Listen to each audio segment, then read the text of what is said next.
지난 시간에 이어서 교재 13번째 아브라함은 이렇게 믿었다. 세 번째 시간입니다. 교재의 내용을 서론적으로 다시 또 돌아보며 요약하면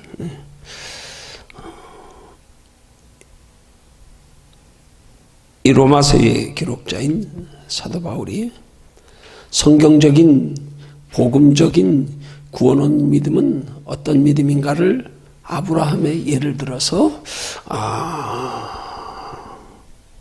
설명하여 기록하는 내용입니다. 오늘 본문에서 사도 바울이 소개하고 있는 바 성경에 기록된 아브라함의 믿음은 바랄 수 없는 중에 바라고 믿는 믿음이었다.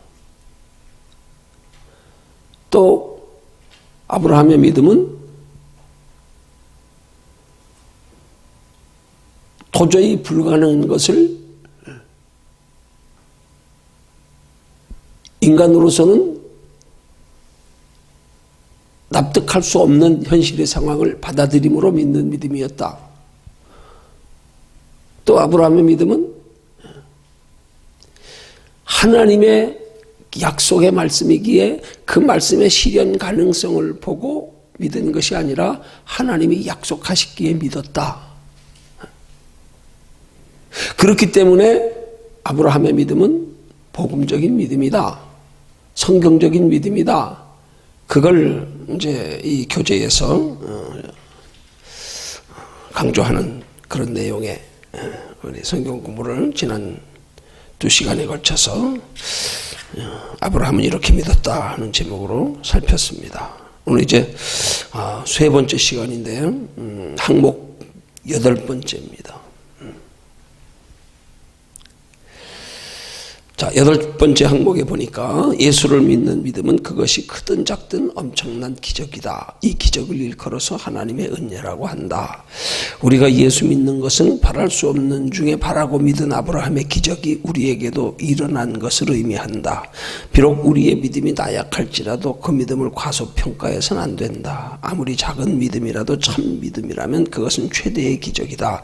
바랄 수 없는 걸 바라게 하셨으니 하나님의 선물이요 은혜가 아닐 수 없다. 당신은 이 사실을 인정하는가? 지금 교재의 내용에서 예수를 믿는 믿음은 그것이 크든 작든 엄청난 기적이다 그랬어요. 그럼 지금 뭐가 기적이라는 얘기예요? 예수를 믿는 믿음이 기적이라 이 말이에요. 예수를 믿는 믿음이. 그 예수를 믿는 믿음이 기적이라고 여기에 교재에서 말하고 있는 것은 하나님의 아들이신 예수가 이 땅에 육체로 오신 것을 믿는 것도 이건 인간의 상식으로 납득할 수 없는 것이기에 인간의 생각으로 납득할 수 없는 것 그것을 믿는 것을 우리는 기적이라 그러는 거예요.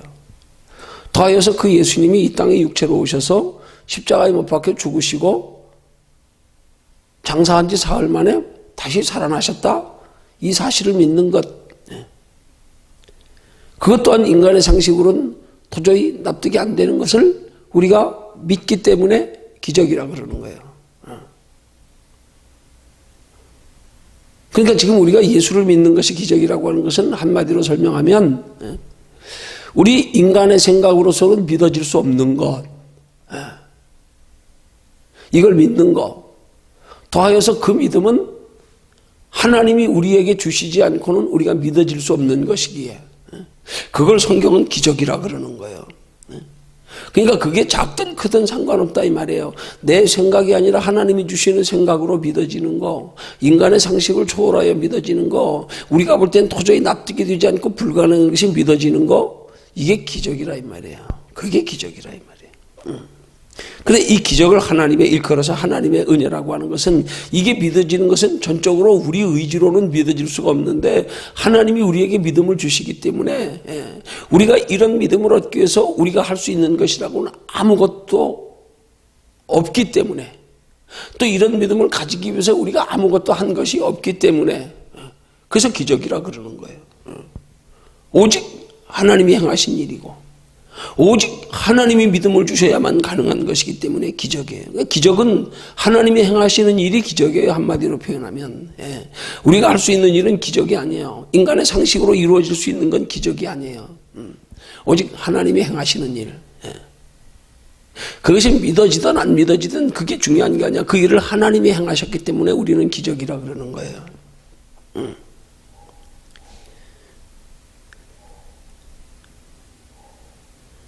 그러니까 오늘 우리가 하나님을 믿은 것도 이게 마치 아브라함이 자식을 낳을 수 없는 상황에서 하나님의 그 약속을 믿은 것처럼, 그래서 그 믿음을 하나님이 인정하신 것처럼 오늘 우리에게도 그게 기적이라 이 말이에요. 그게 가장 큰 기적이라 이 말이에요. 또 가장 큰 은혜라 이 말이에요. 우리가 예수를 믿었다는 사실, 믿을 수 있다는 사실, 믿어서 우리 앞에 영생이 있음을 알고 영생을 바라고 소망하며 살아갈 수 있다는 사실, 그게 기적이란 말이에요.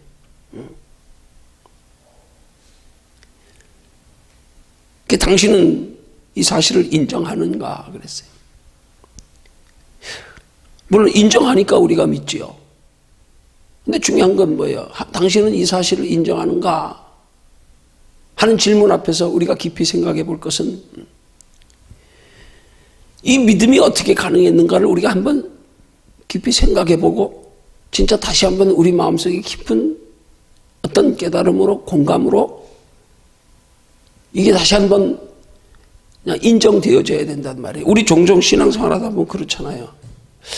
하나님이 주신 믿음인데 우리는 그 하나님이 주신 믿음에 대해서 별로 생각 없이 우리 그렇게 믿을 때가 많아요.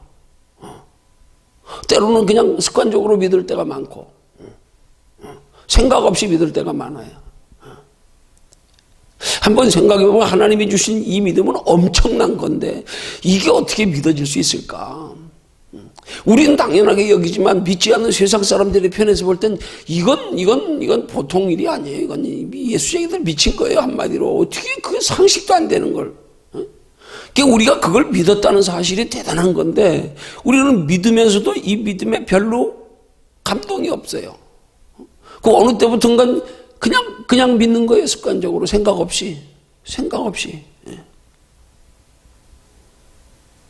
그래서 그렇게 믿는 것이 어떤 때는 보면 내 의지로 내가 믿는 것처럼 착각하고 믿을 때가 또 있단 말이에요. 우리 성경적인 이 믿음의 원리를 우리 마음속에 깊이 깨닫고 공감하며 늘 돌아보며 한번 생각해 보면 여기에 성경적인 믿음의 원리는 전적으로 하나님이 우리의 마음속에 믿음을 주실 때만 믿음인 거지 그렇지 않는 건 믿음이 아니란 말이에요. 그리고 또한 믿음은 하나님이 우리에게 믿음을 주시는 것을 우리가 받아들이고 인정하고 그걸 감사하고 그걸 귀한 것으로 여기는 게 믿음이지. 내가 뭐 이렇게 믿는 이게 믿음이 아니란 말이에요. 그런 믿음의 근거에서 우리가 생각해 볼 것은 우리 믿음의 행위 또한 그렇단 말이에요. 믿음의 행위도 하나님이 우리 안에서 믿음을 주셔서 그것이 행위로 나타나지는 게 성경적인 복음적인 믿음이지 내가 내 의지로 행동하는 것 가지고 믿음이 아니란 말이에요. 근데 우리는 종종 보면 우리가 신앙생활 하다 보면 어느 때인가 보면 돌아보면 나도 모르게 행위는 내 의지로 하고 있는 거예요. 내 의지가 기준이야. 내 생각이 기준이야. 내 감정이 기준이야.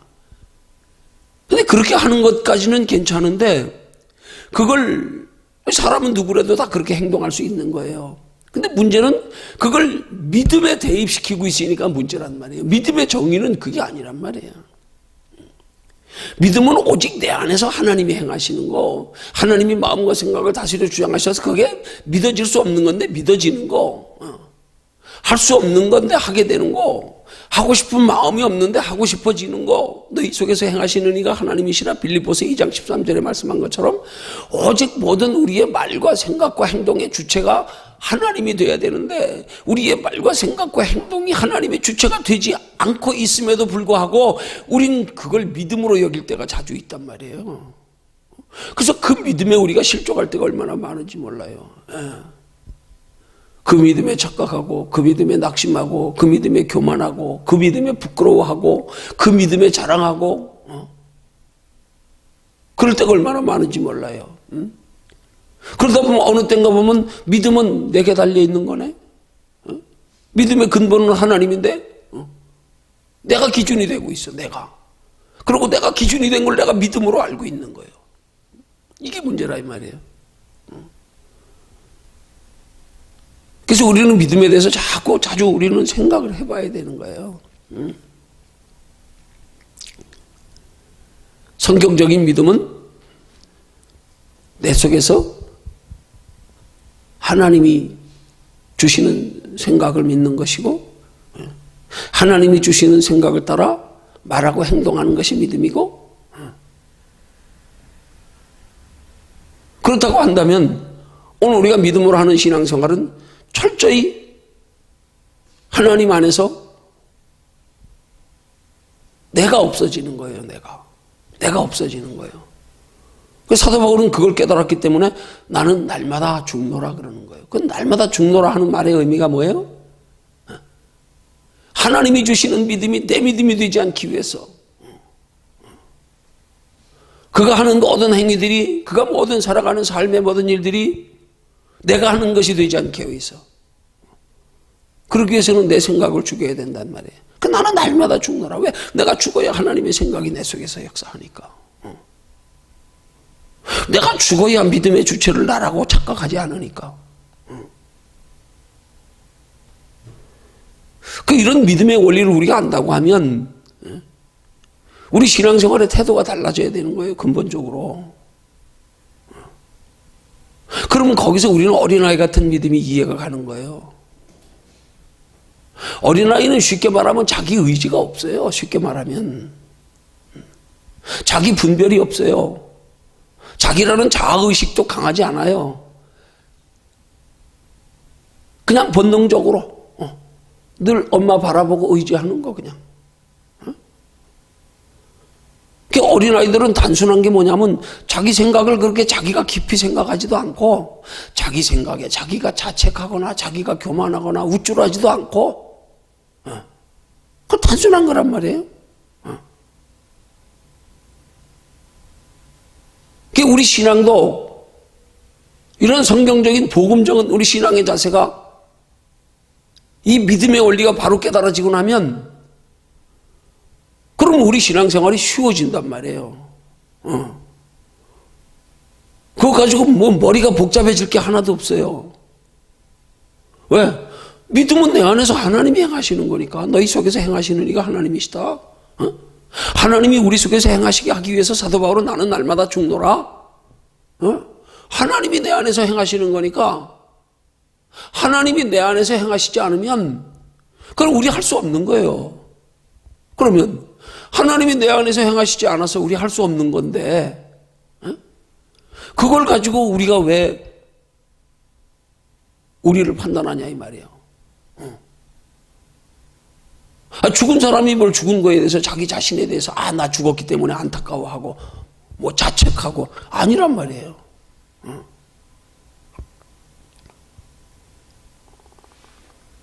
신앙생활은 오직 사도 바울의 신앙 고백처럼 내게 능력 주시는지 주님 안에서 내가 모든 것을 할 수 있느니라. 하나님이 은혜 주시고 능력 주셔야만 가능하다. 이거 믿어지면 우리는 우리 못하는 게 당연한 거예요. 우리 할 수 없는 게 당연한 거란 말이에요.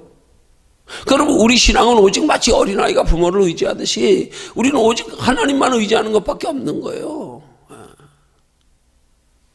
그게 부끄러워서 의지하고 어쩌고 이거 아니에요. 그냥 하나님만 의지하면 되는 거예요. 하나님의 의지에서 모든 것이 하나님이 행하시게. 그 행하지 못하는 게 나의 나된 모습이라는 거. 이렇게 믿음을 단순하게 생각하면 우린 정말 신앙생활이 쉬운 거예요. 아주 쉽게 할 수 있어. 그냥 자녀가 부모를 의지하고 부모의 소망 두고 부모님 없으면 나 엄마 아빠 없으면 애들 앞이 캄캄하지요. 오직 우리 신앙생활 하나님 중심.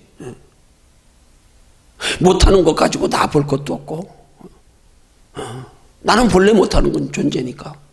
그럼 뭐 나에 대해서 실망할 게 뭐 있냐고요. 나에 대해서. 본래 내가 그런데.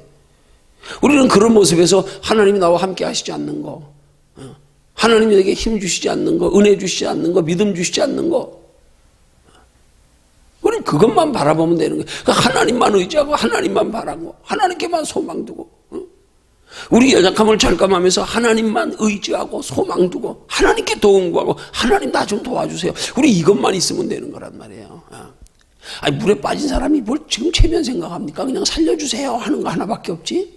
누가 날 건져주기만 바라지 날 건져주는 사람이 어떻게 나를 어떻게 생각할까 이런 거 바랍니까? 아니요, 아무것도 바랄 거 없어. 그 신앙은 오직 하나님만 바라라. 오직 하나님만 생각해라. 오직 하나님께만 의지해라. 오직 하나님께만 소망 두어라. 오직 하나님, 오직 예수, 오직 예수. 그거밖에 없는 거란 말이에요. 그거밖에 없는 거란 말이에요.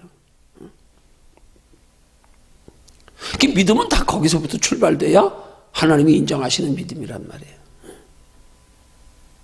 그 사실은 우리가 신앙생활하면서 그렇게 모든 것을 우리의 인간의 경험이나 의지나 감정이나 지식이나 상식이나 모든 게 다 있음에도 불구하고, 그럼에도 불구하고 오직 하나님, 오직 예수 그렇게 바라보고 생각하고 의지하고 소망 두는 자체, 이게 기적인 거예요. 이게 다른 게 기적이 아니에요. 어떻게 사람이 그렇게 생각할 수 있겠냐? 이건 불가능한 거잖아요. 근데 하나님이 은혜 주시니까 그게 되는 거예요. 그게 되는 거예요. 그래서 믿음은 그것이 크든 작든 엄청난 기적이다 하는 말이, 기적인 이유는 뭐예요? 믿음은 모든 일이 하나님으로부터 비롯되기 때문에, 하나님 중심이기 때문에 우리 힘으로는 할 수 없는 거고, 우리 힘으로는 하는 것은 믿음이 아니고, 그건 하나님 앞에 인정받지도 못하는 믿음이기 때문에 우리가 믿음을 가졌다는 자체로 우리는 그게 기적이라 이 말이에요. 그 기적은 우리 상식을 초월하는 거예요. 한마디로 우리 생각을 초월하는 거예요. 그러니까 우리가 믿음으로 살려고 그러면 항상 사도 바울의 신앙 고백처럼 날마다 나를 초월하려고 그래야 되는 거예요. 나를 초월하려고. 나를 초월하는 게 힘든 게 아니에요. 그냥 내려놓는 거예요. 내려놓는 거. 나는 할 수 없다. 내 힘으로 하는 건 하나님이 인정하지도 않고 그건 믿음이 아니다.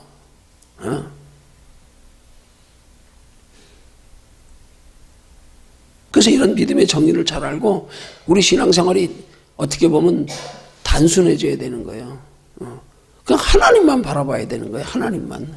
모든 일을 하나님 편에서 생각하면 다 하나님이 정리해 주시게 돼 있어. 하나님이. 힘들고 어려워도 그것도 하나님이 하시는 거. 물론 하나님이 그렇게 하시는 데는 또 원인이 있고 이유가 있을 수 있죠.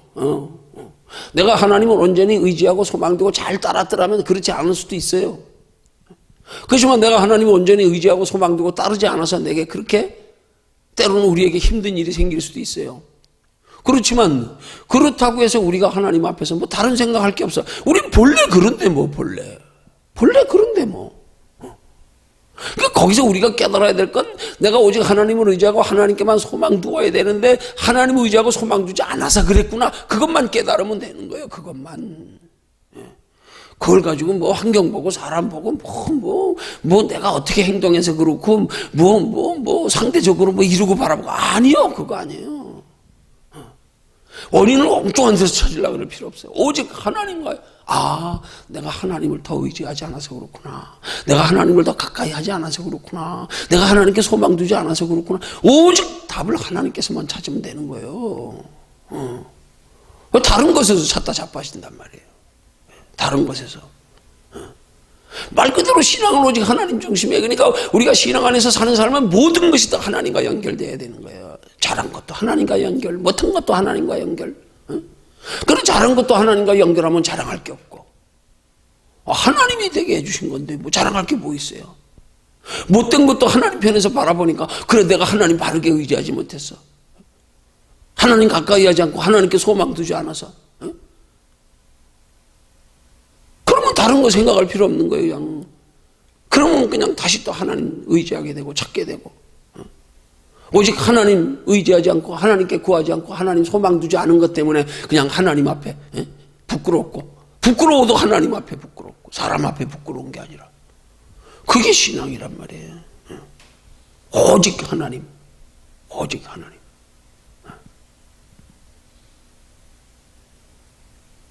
믿음이 기적이라고 하는 것은 그 기적의 믿음의 초점은 기적, 오직 하나님.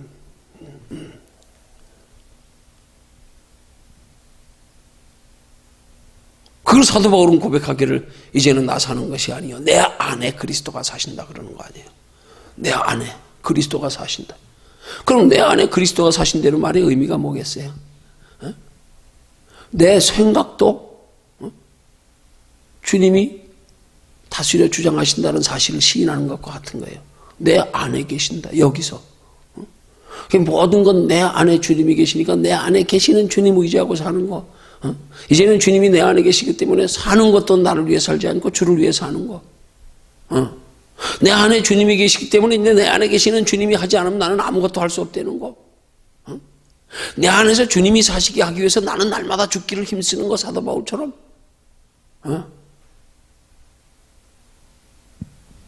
그게 믿음이란 말이에요. 그게. 이 믿음 안에서 일어나는 일은 모든 것이 기적이란 말이에요. 왜? 내가 하는 게 아니기 때문에 기적이에요. 우리는 뭐 할 수 없는 것, 내가 할 수 없는 것만 이루어져야 기적이라고 생각하잖아요. 내 힘으로 안 되는 것이 돼야만 기적으로 생각하잖아요. 아니요, 그게 아니에요.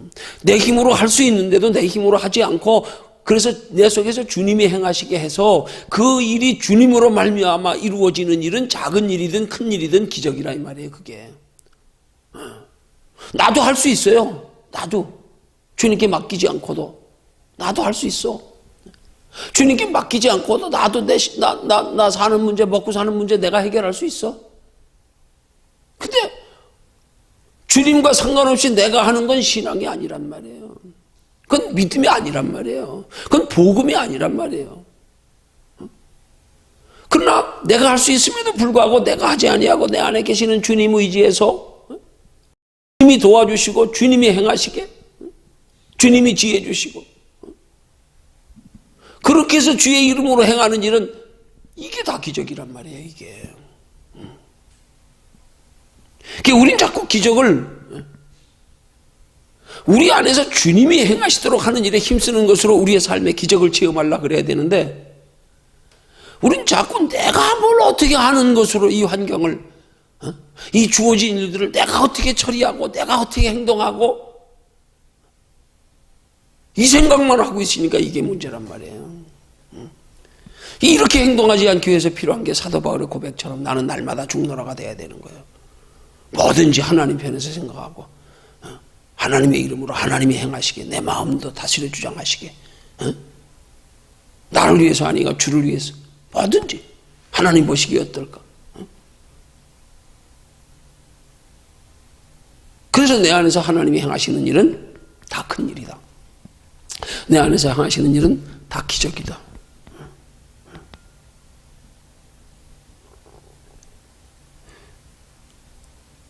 아브라함을 그런 믿음의 본보기로 로마서에서 소개하고 있는 것은, 아브라함이 그렇게 하나님 안에서 자기 자신을 다 내려놓았기 때문에 도저히 인간적으로서는 믿어지지 않을 수 있는 그런 일임에도 불구하고 자기 현실을 뛰어넘고 자기 경험을 뛰어넘고 자기 상식을 뛰어넘어서 하나님이 말씀하시니까 그냥 믿은 것, 받아들인 것. 그래서 그 이후에 아브라함의 행적들을 보세요.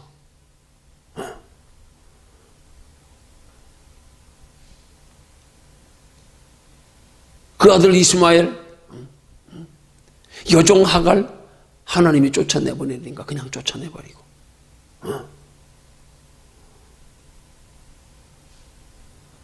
그 하나님이 주신 아들 모리아산의 제물로 죽여 바치라고 하는데 그냥 순종하여 죽이러 가고, 아브라함은 언제든지 하나님이 말씀하시면 자기는 없어. 상식도 없고 현실 상황도 초월하고 없어.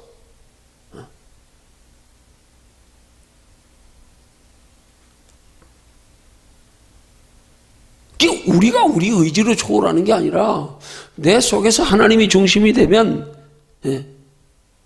초월되는 거예요. 초월되는 거라니까. 아니 초월되지 않아도, 환경에 초월되지 않아도 내 안에 하나님이 중심이 되면 이미 초월된 거예요. 그럼 하나님 책임지시는 거예요. 그러면 모든 일들이 다 어떤 일들이든 좋은 일들이든 나쁜 일들이든 상관없이 다 하나님이 하시는 일이요. 그다 하나님이 주관하시는 일이에요. 왜? 나를 내려놨기 때문에. 내가 결정하고 내가 행동한 게 아니기 때문에. 그 주어진 환경을 다 하나님이 행하신 거 이렇게 인정하기 때문에 나와 상관없는 일에 뭐 내가 행하지 않은 일에 교만할 것도 없고 착각할 것도 없고 낙심할 것도 없고 걱정하며 근심할 것도 없고. 우리 그래서 힘들고 어려울 때 걱정하며 근심하는 건 다른 거 없어. 다른 거 환경 걱정하며 근심하지 마. 그 가운데 하나님이 나와 함께 하시지 않을까 봐 걱정하며 근심하면 돼. 어린아이처럼. 밤이 무서워도 밤이 무서운 게 아니야. 엄마 아빠가 곁에 없는 게 무섭지. 어떤 환경에서도 하나님 중심으로만 생각하면 이게 뭐든지 달라지는 거란 말이에요. 뭐든지. 힘들고 어려워도 힘들고 어려운 일에 마음 뺏기지 않고 힘들고 어려운 일을 주관하시는 하나님이 더 의식되고 하나님을 더 의지하게 되고 하나님께 더 소망 두고 되고 하나님을 두려워하게 되고 그 일도 하나님이 주관하시는 일이기 때문에 달라지는 거예요. 완전 신앙의 태도가 달라지는 거예요. 뭐 하나님 믿는다고 해서 뭐가 다른 사람들하고 특별히 어떻게 달라지고 그거 아니에요. 우리 하나님 믿어도 세상 사람들하고 우리의 삶의 모습이 똑같아질 수 있어요. 그냥 평소에 보면 똑같아요. 그들 밥 먹을 때 우리도 밥 먹고 그들도 뭐 일하다 넘어질 때 있고 실수할 때 있고 어려울 때 있고 우리도 그래요. 똑같아. 다른 거 하나도 없어. 그런데 우리 신앙이 하나님 중심이 되면 여기에서 우리의 대하는 마음과 태도가 달라지는 걸로 저 사람들과 다르다 이 말이에요. 저 사람들은 그 일 자체, 그 환경 자체를 염려하며 걱정하며 근심하고 거기에 대해서 그냥 골몰하고 반응하고 하는데 우리는 똑같은 일들이 있는데도 우리는 대상이 오직 하나님이야. 하나님 편에서 생각하고 환경이 어려워도 환경이 어려운 게 아니라 환경을 주관하시는 하나님을 향하여 두려움 가지고 환경을 피하려고 해도 내가 피하려고 하자거나 하나님께 피해서 하나님께서 그 환경을 바꿔주시기를 바라고 구하고 다 달라지는 거란 말이에요. 이게 달라지는 게 이게 진짜 신앙이에요. 이게 어떻게 보면 하나님은 그럴 때까지 우리를 일부러 그렇게 우리 속에 산란과 고난의 환경이나 여러 가지 문제들을 허락하신다고 볼 수도 있어요. 오직 중심이 하나님만 향하게 만들려고. 우리 찬송가 가사처럼 천부여 의지 없어 손들고 옵니다. 그렇게 하나님 앞에 오직 하나님만 찾고 의지할 수밖에 없도록 만들려고. 손들 때까지. 하나님이 하나님 되심을 인정할 때까지. 그 인생의 생사화복에 전적으로 하나님의 손에 달려있다는 사실을 인정하고 하나님만 바랄 때까지.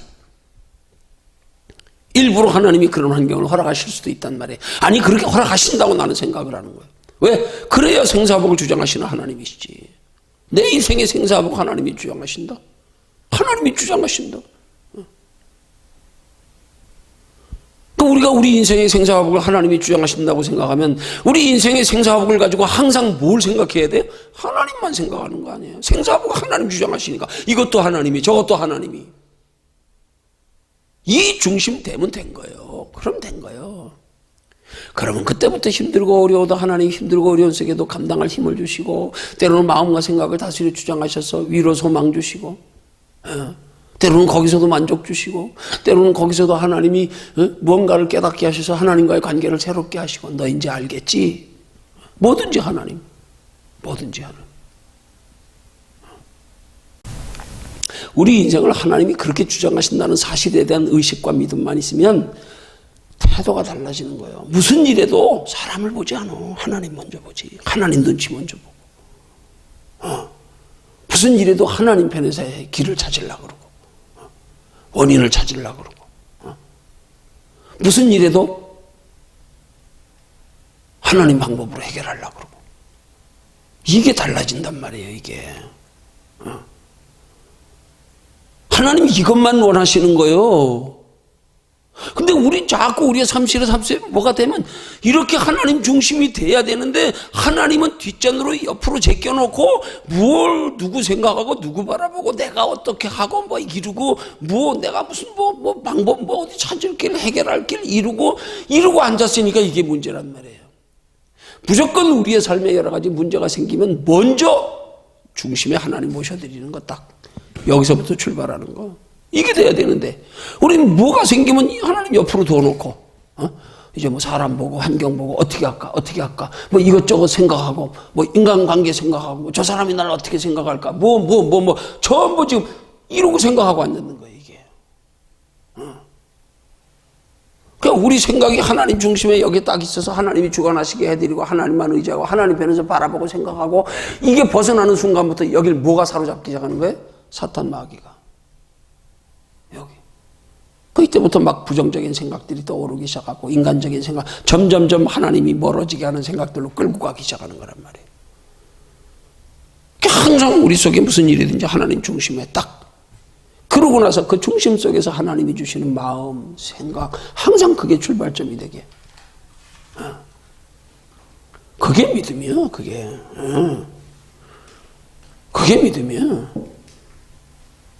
믿음은 크고 작은 걸로 논할 게 아니라니까. 하나님을 의식하고 있냐? 하나님 중심이냐? 아니냐? 이걸로 논해야 되는 거란 말이에요. 이걸로. 대단히 중요한 거예요. 그래서 하나님이 우리 안에 중심에서 행하시는 일은 그 일이 크든 작든 그게 문제가 아니야. 그게 문제가 아니야. 그럴 때 우리 안에서 행하시는 모든 것들이 다 하나님이 하시기 때문에 하나님의 은혜고 하나님의 선물이고.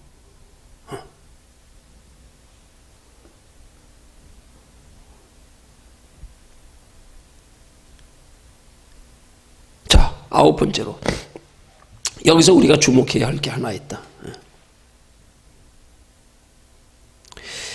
믿음이 성장하는 것은 하루아침에 되지 않는다는 사실이다. 창세기에 나오는 아브라함의 일대기를 주의 깊게 읽어보라. 아브라함의 믿음이 약해질 때가 여러 번 있었다는 것을 발견할 수 있다. 그럼에도 성경은 무엇이라고 말하는가? 믿음이 없어 의심치 아니하였고 나중에는 반드시 된다고 확신하는 자리까지 나아갔다고 한다. 아브라함에게 오랜 기다림의 과정이란 흔들리고 의심하는 시험과 자주 싸워야 하는 긴장의 나날이었지만 동시에 강한 믿음, 의심하지 않는 순수한 믿음을 만들어가는 성숙을 향한 과정이었다고 할 수 있다. 당신은 신앙생활을 오면서 의심과 절망으로 말미암아 시험받은 경험이 있는가? 그 시험으로 인해 당신의 믿음은 어떤 유익을 얻었는가? 예. 자, 아브라함의 그 믿음이 약해질 때가 여러 번 있었다는 거예요.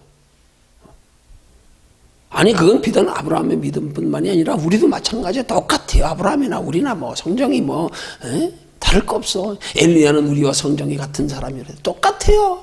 똑같아.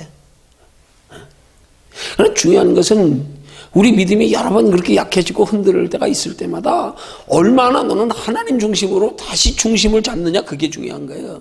그 약해진 믿음에서 빨리 약해진 믿음을 회복하고 약해진 믿음에서 돌이켜서 하나님이 주관하시도록 하기 위해서 얼마나 하나님을 향하느냐, 그게 중요한 거예요.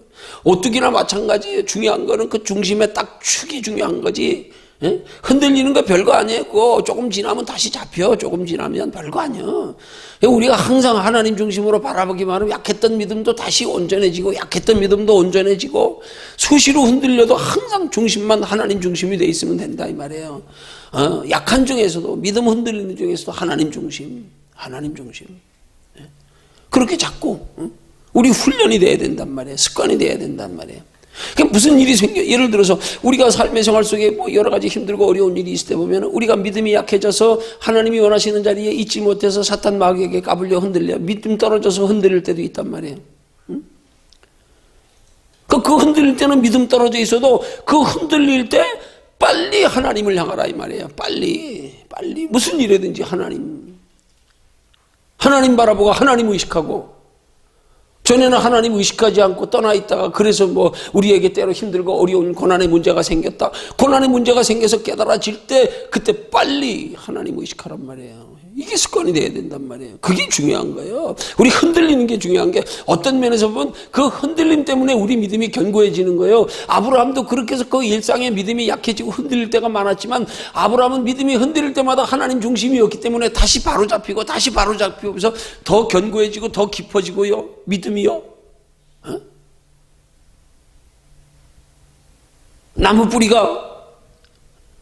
나무가 적을 때는 뿌리를 깊이 박지 못했을 때는 조금만 건드려도 흔들리고 뿌리가 뽑힐 수 있고 하지만은 그러나 그렇게 흔들려 뿌리가 뽑히려고 할 때마다 더 몸부림쳐 깊이 박고 하면서 나무가 점점점 자라가듯이요. 우리도 마찬가지로 때로는 우리의 삶에 여러 가지 믿음에 흔들리고 약해진 일들이 많은 게 우리 믿음의 성장 과정을 만들어야 된단 말이에요. 우리 스스로가.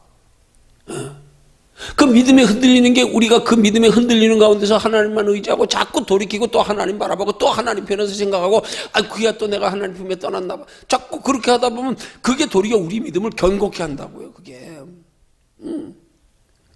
그걸 연단이라 그러는 거예요. 연단.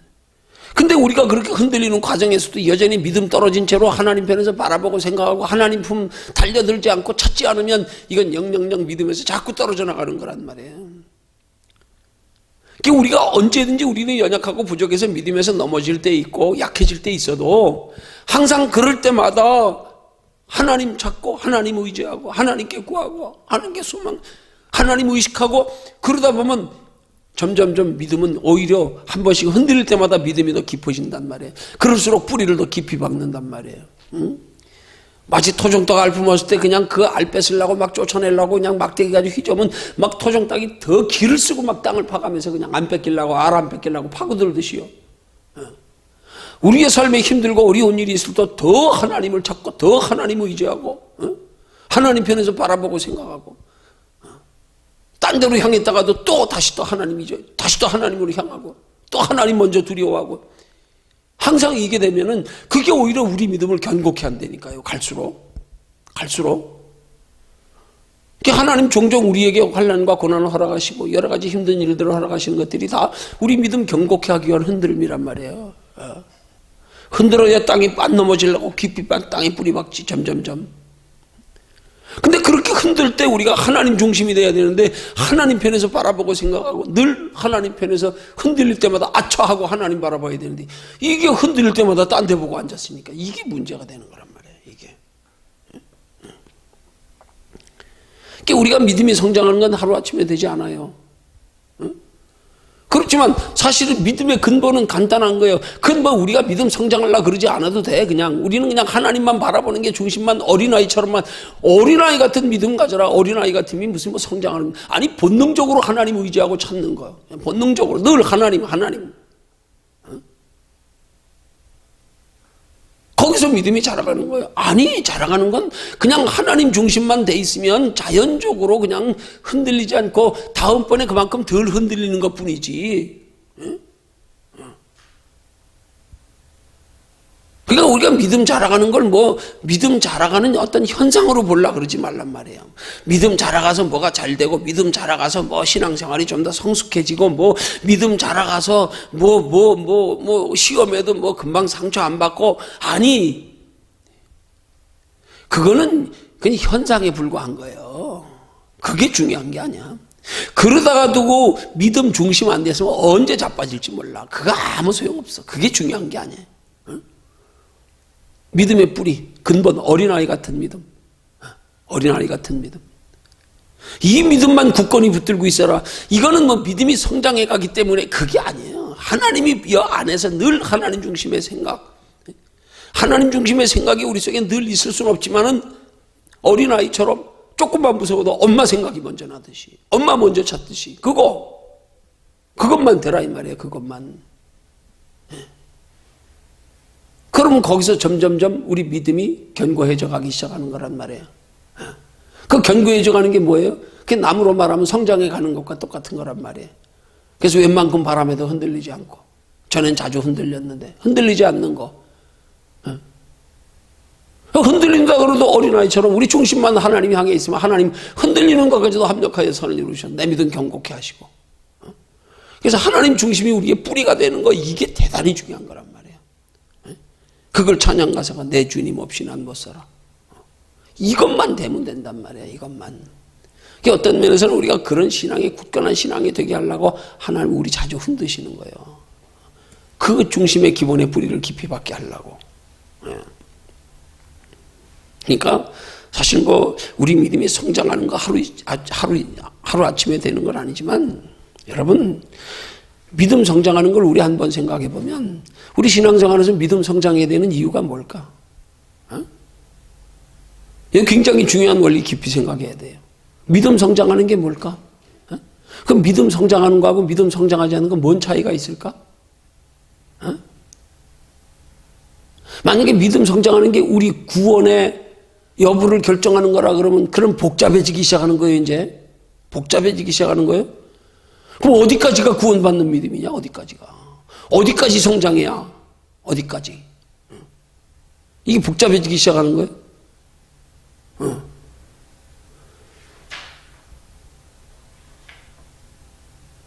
그래서 지금 우리 신앙에서 이 교제에 지금 아브라함은 이렇게 믿었다는 교제의 처음에 서론적으로 시작하는 말씀에 보면은 여기 중요한 얘기 나오잖아요.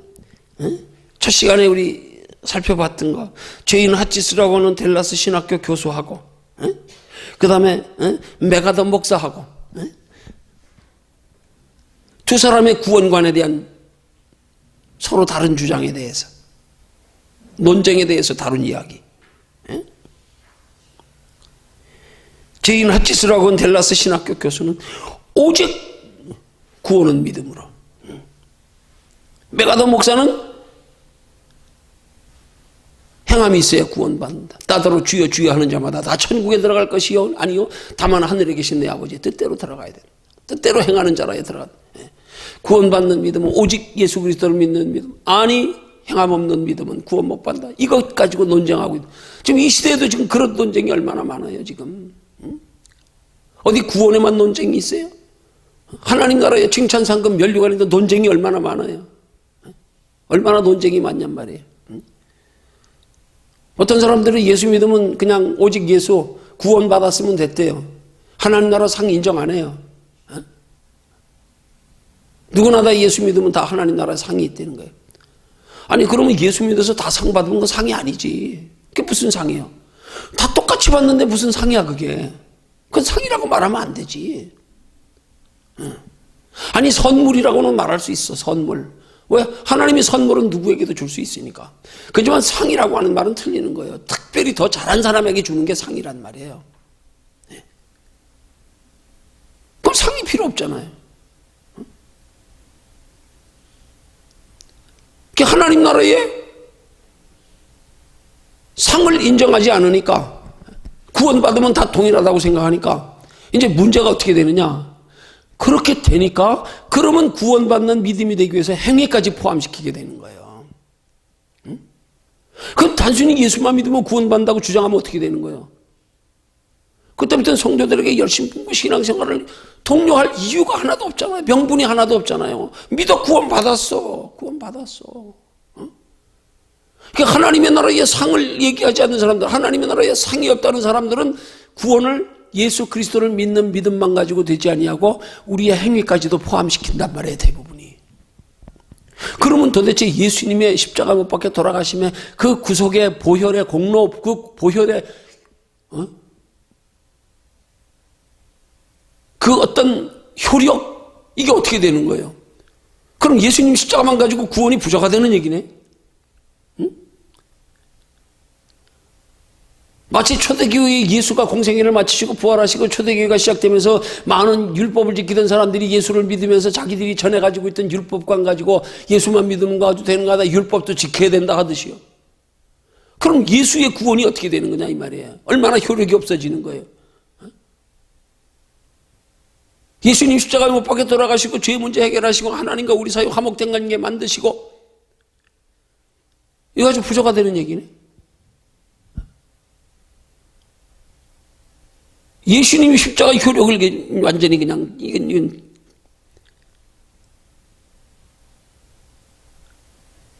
논증하는 것밖에 안 되는 거예요. 예수만 가지고 부족하다? 행위 있어야 된다?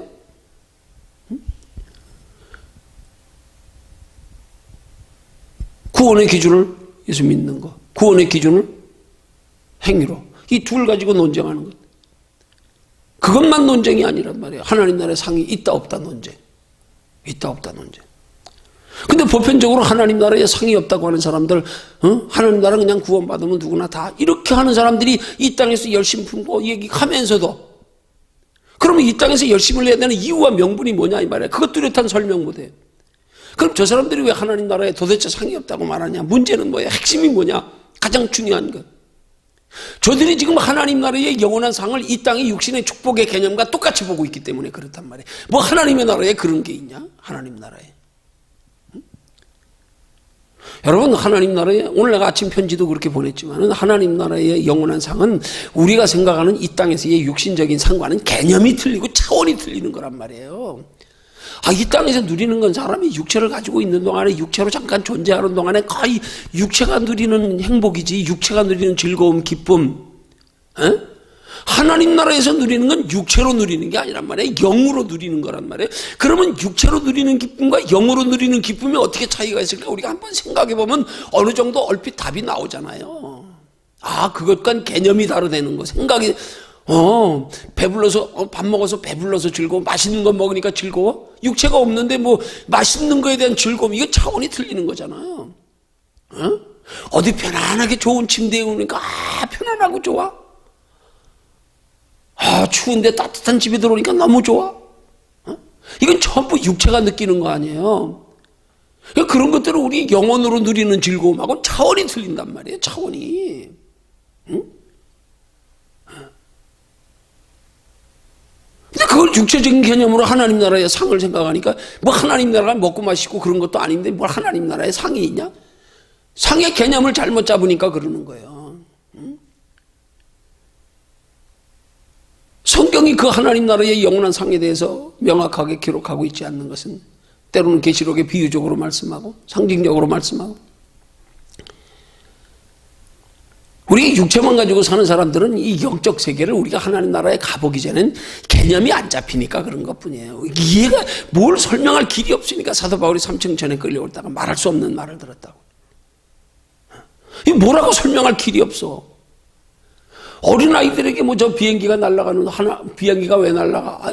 이제 말 배워서 4살, 5살 되는 어린아이가 엄마한테 엄마, 저거 뭐야? 비행기야? 비행기가 뭔데? 저거 왜 날르는데? 물어보면 걔들 설명해주면 이해가 가겠냐고요, 그게. 이해가 가겠냐고. 우리가 지금 육체를 가지고 이 땅에 살면서 하나님 나라 한 번 가보지도 않았는데 어떻게 하나님 나라의 상이 육체적인 개념으로 이해가 가겠냐고요. 그걸 왜 하나님 나라의 상을 육체적인 개념의 그런 상과 똑같은 개념으로 보니까 하나님 나라가 그런 게 어디 있냐. 상이 없는 게 아니라 상의 개념 자체가 틀리는 건데 이걸 잘못 이해하니까 하나님 나라 상 없다는 거예요. 이게 문제가 되는 거란 말이에요. 여러분, 지금 마찬가지예요. 지금 구원의 기준도 그렇고, 구원받고 우리가 이 땅에서 복을 받고 하나님 나라 상 받는 거하고 이 개념들이 다 틀려지니까 이게 문제가 되는 거란 말이에요. 그러니까 지금 내가 무슨 얘기하려고 그러는 거예요? 믿음이 성장 안 되는 거에 대해서 얘기하려고 그러는 거예요. 그럼 믿음을 우리 한번 생각해요. 구원받는 믿음. 그럼 뭘로 믿어요? 아니, 정확히 성경적으로 구원받는 믿음을 우리가 정의한다고 하면 아담과 하와 때 잃어버렸던 하나님의 형상 다시 회복하는 게 구원이에요. 하나님의 말씀에 불순종함으로 그 성령님이 그 안에 하나님의 형상이 떠나갔어. 하나님 정령 죽으리라 그랬어. 육체가 죽었어요. 영혼이 떠나간 걸 죽은 자라 그래요. 그런 계시록은 말씀하기를 너희가 살았다고 하나 죽은 자로다. 영혼의 죽음을, 영혼이 우리가 죽고 살았다는 의미는 그 속에 하나님의 형상이 있느냐, 영원한 생명의 존재 하나님의 형상이 있느냐 없느냐를 가지고 죽었다 살았다 말하는 거란 말이에요. 그럼 우리 사는 기준이 뭐냐고요? 사는 기준. 아담과 하와 때 잃어버렸던 하나님의 형상 회복하는 게 사는 거예요. 우리 속에 하나님의 형상이 다시 재창조되는 거. 예수님 그것 때문에 우리 죄의 문제를 해결하시고 우리 속에 하나님의 형상 회복시키려고. 그 하나님의 형상 회복시키는 게 뭐예요? 생명, 하나님의 영, 살아있는 영적 존재. 하나님의 성령이 우리 속에 회복되어지는 것. 그래서 예수님이 십자가에 못 박혀 돌아가셔서 죄 문제 해결하시고 부활하셔서 영으로 우리 안에 들어오시는 것이 이게 하나님의 형상 회복 아니냔 말이에요. 그게 구원의 기준이 돼야 되는 거예요. 그러면 그게 그렇게 하나님의 형상에서 구원이 이루어졌으면 뭐 상 필요 없잖아요. 구원이 이루어진 거 상 없다 그러면 그걸로 됐잖아요. 근데 그게 무슨 그런 구원이 그러면 행위에 따라서 그러면 그게 없어지기도 하고 그러면 구원이 행위가 구원의 기준이 된다는 얘기네. 그럼 또 행위가 구원의 기준이 된다는 거네. 그러면 그 행위가 어디까지냐 이 말이에요. 어디까지냐 이 말이에요. 그게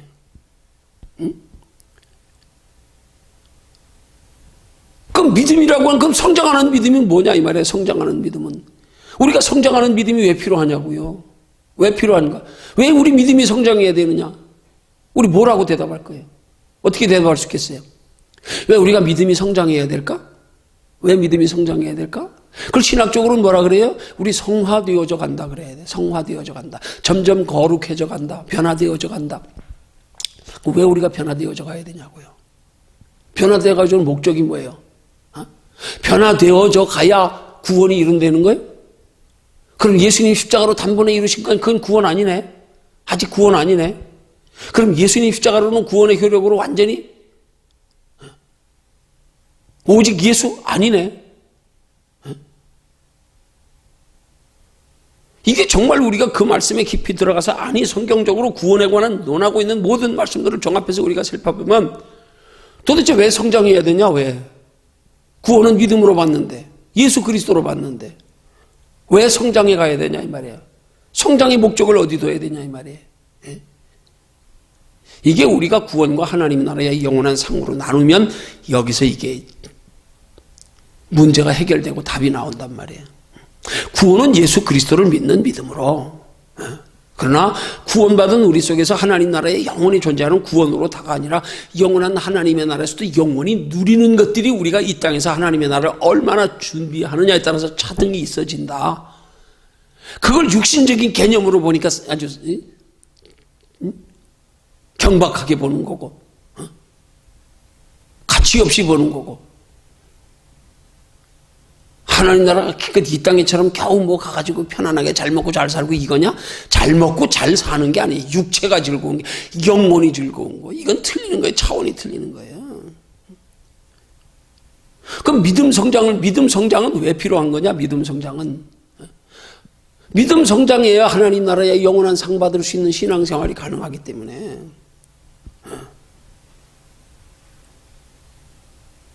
믿음과 성장을 우리는 여기서 구분해야 된단 말이에요. 구분 안 하면 문제가 많이 되는 거예요. 우리 구원과 행위를 구분 떨어지게 하지 못하면 문제가 되는 거예요. 아, 예수 믿으면 구원받는다 그러면서 또 왜 우리끼리 열심히 행하는 걸 그렇게 그 열심히 행하는 기준은 뭐냐 이 말이지 도대체. 응? 믿음은 뭐고 또 성장하는 건 뭐냐고 그러면 성장하는 건 뭐냐고 왜 성장해야 되냐고 이유가 뭐냐고요. 응? 이런 부분들에 대해서 명쾌한 어떤 그런 이론적 설명 없이 이론적 정립 없이 그냥 막연하게 구원 이게 문제가 되는 거란 말이에요. 이게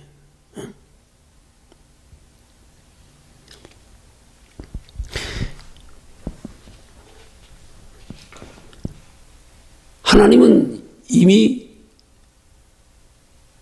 아브라함에게 그 아들 이삭을 약속하실 때에 그가 믿을 수 없는 상황에서 믿은 것이 로마서가 주장하는 구원받는 믿음이라 이 말이에요. 그걸 지금 사도 바울이 지금 이 로마서의 기록자인 사도 바울이 아브라함의 예를 들어서 구원을 설명하는 거 아니에요. 지금 구원을. 그래서 그걸 하나님이 의로 여기셨다 그랬잖아요. 의로 여기셨다. 하나님이 인정하셨다 믿음으로. 믿을 수 없는 것, 바랄 수 없는 중에 그거 믿은 것, 하나님의 말씀들을 그대로 믿고 받아들인 것.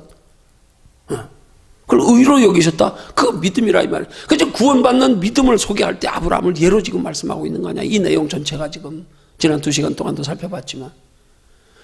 그럼 그 믿음에서 그 다음에 아브라함의 믿음이 성장하는 믿음은 뭘 위해서 성장하는 믿음이어야 되냐 이 말이에요. 우리 믿음은 뭘 위해서 성장해야 되느냐고요. 구원을 위해서 성장하는 거예요?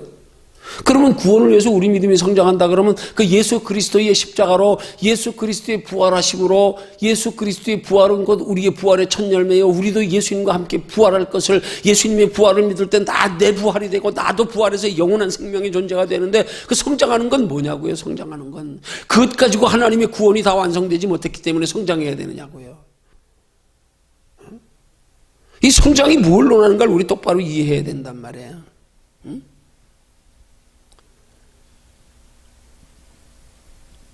그럼 예수님이 뭐하러 하늘에 보물을 쌓으라 그래? 뭐하러? 그냥 예수 그리스도로 구원받으면 다 한데 뭘? 뭐하러 영생 얻는 길을 묻는 부자 청년에게 내 이웃에게 가난한 너희 다 나누어 주고 너는 나를 따라와라. 그러면 그 다음 말씀이 그리하면 내게 하늘에 보화가 있으리라. 왜 보화가 있다 그래? 왜 보화가 있다 그래? 그래야 구원받는다 그러면 되지. 그래야. 나를 믿고 그것만 가지고 부족해.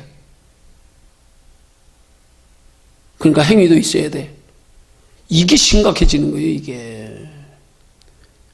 그럼 예수님 가지고 구원이 부족하다는 얘기밖에 안 되는 거예요. 왜 성장해야 되냐 이 말이야. 왜? 성장은 뭘 말하는 거냐고요. 성장은 우리가 믿음이 성장하는 만큼 하나님을 기쁘시게 하나님의 뜻대로 살아가는 신앙생활이 되어서 예수 그리스도를 통하여 예수 그리스도의 십자가와 부활을 믿는 믿음으로 하나님의 형상을 회복하고 하나님 나라의 구원이 이루어지고 약속되고 보장된 속에 하늘의 생명책에 기록된 속에 사람이 마치 이 땅에 태어나는 순간에 사람이지만 그러나 그가 어떻게 노력하며 힘쓰고 애써 하느냐에 따라서 이 땅에 사는 삶에 누리는 것이 다르듯이 영원한 하나님의 나라에서 예수 그리스도를 통하여 하나님의 형상 회복하고 십자가로 죄 문제 해결받고 부활하신 예수 그리스도로 우리 속에 오심으로 하나님의 형상을 회복한 것으로 이 부활의 예수, 십자가 예수, 오직 예수가 이 두 분의 함께 하나의 예수로서 우리가 구원받는 거고, 그 다음에 하나님의 나라의 영원한 상은 구원받은 속에서 거기서도 큰 자가 있고 작은 자가 있다 말씀하는 것처럼 거기서도 하나님은 우리의 심는 대로 거두게 하시고, 달란트의 비유로 마지막 때에 주인이 와서 결산할 때에 한 달란트 받은 종은 책망받고 2달란트 5달만 칭찬 들은 것처럼 이런 모든 것들이 하나님 나라의 상은 우리 믿음이 여기서 성장하는 만큼, 믿음이 성장해야 하나님 뜻대로 사는 지혜가 있고 능력이 있고 힘이 있고 하나님이 우리 속에 우리 함께 하시는 우리를 도와주시는 힘이 강해지고 지혜가 더해지고, 그래서 더욱 하나님을 기쁘시게 하나님의 뜻대로 사는 것을 통해서 하나님 나라의 영원한 칭찬과 상급과 면류관이 있을, 그렇기 때문에 믿음 성장이 필요한 거지. 그것 때문에. 그러지 않으면 이거 믿음과 성장을 여기 우리가 대입해서 생각해보면 이게 안 잡히는 거예요. 그냥 믿는 거 가지고 구원 못 받네 그러면? 성장해야 구원 받네 그러면? 그럼 어디까지 성장해야 돼? 구원 받는 믿음은? 어디까지 성장해야 되는 거예요? 어디 정해져 있는 거 성경이 누가 정해 있어요? 성경에? 어디까지 성장이 어디까지라고? 우리 행위가 어디까지라고? 구원받는 믿음의 행위가 어디까지? 응?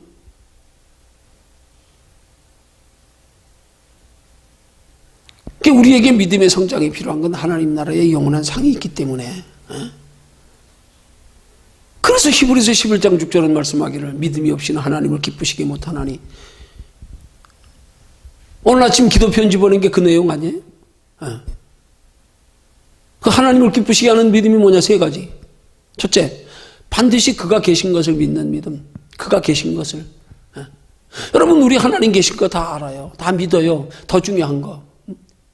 그 하나님이 반드시 그가 계신 것을 그냥 객관적으로 그렇게 그냥 폭넓게 그냥 이렇게 두리뭉실하게 그냥 크게 그렇게 반드시 하나님이 계신 것으로 대입할 게 아니라 주관적인 신앙으로 내게 있어서 반드시 계신 하나님, 내 인생의 생사화복을 주장하시는 하나님,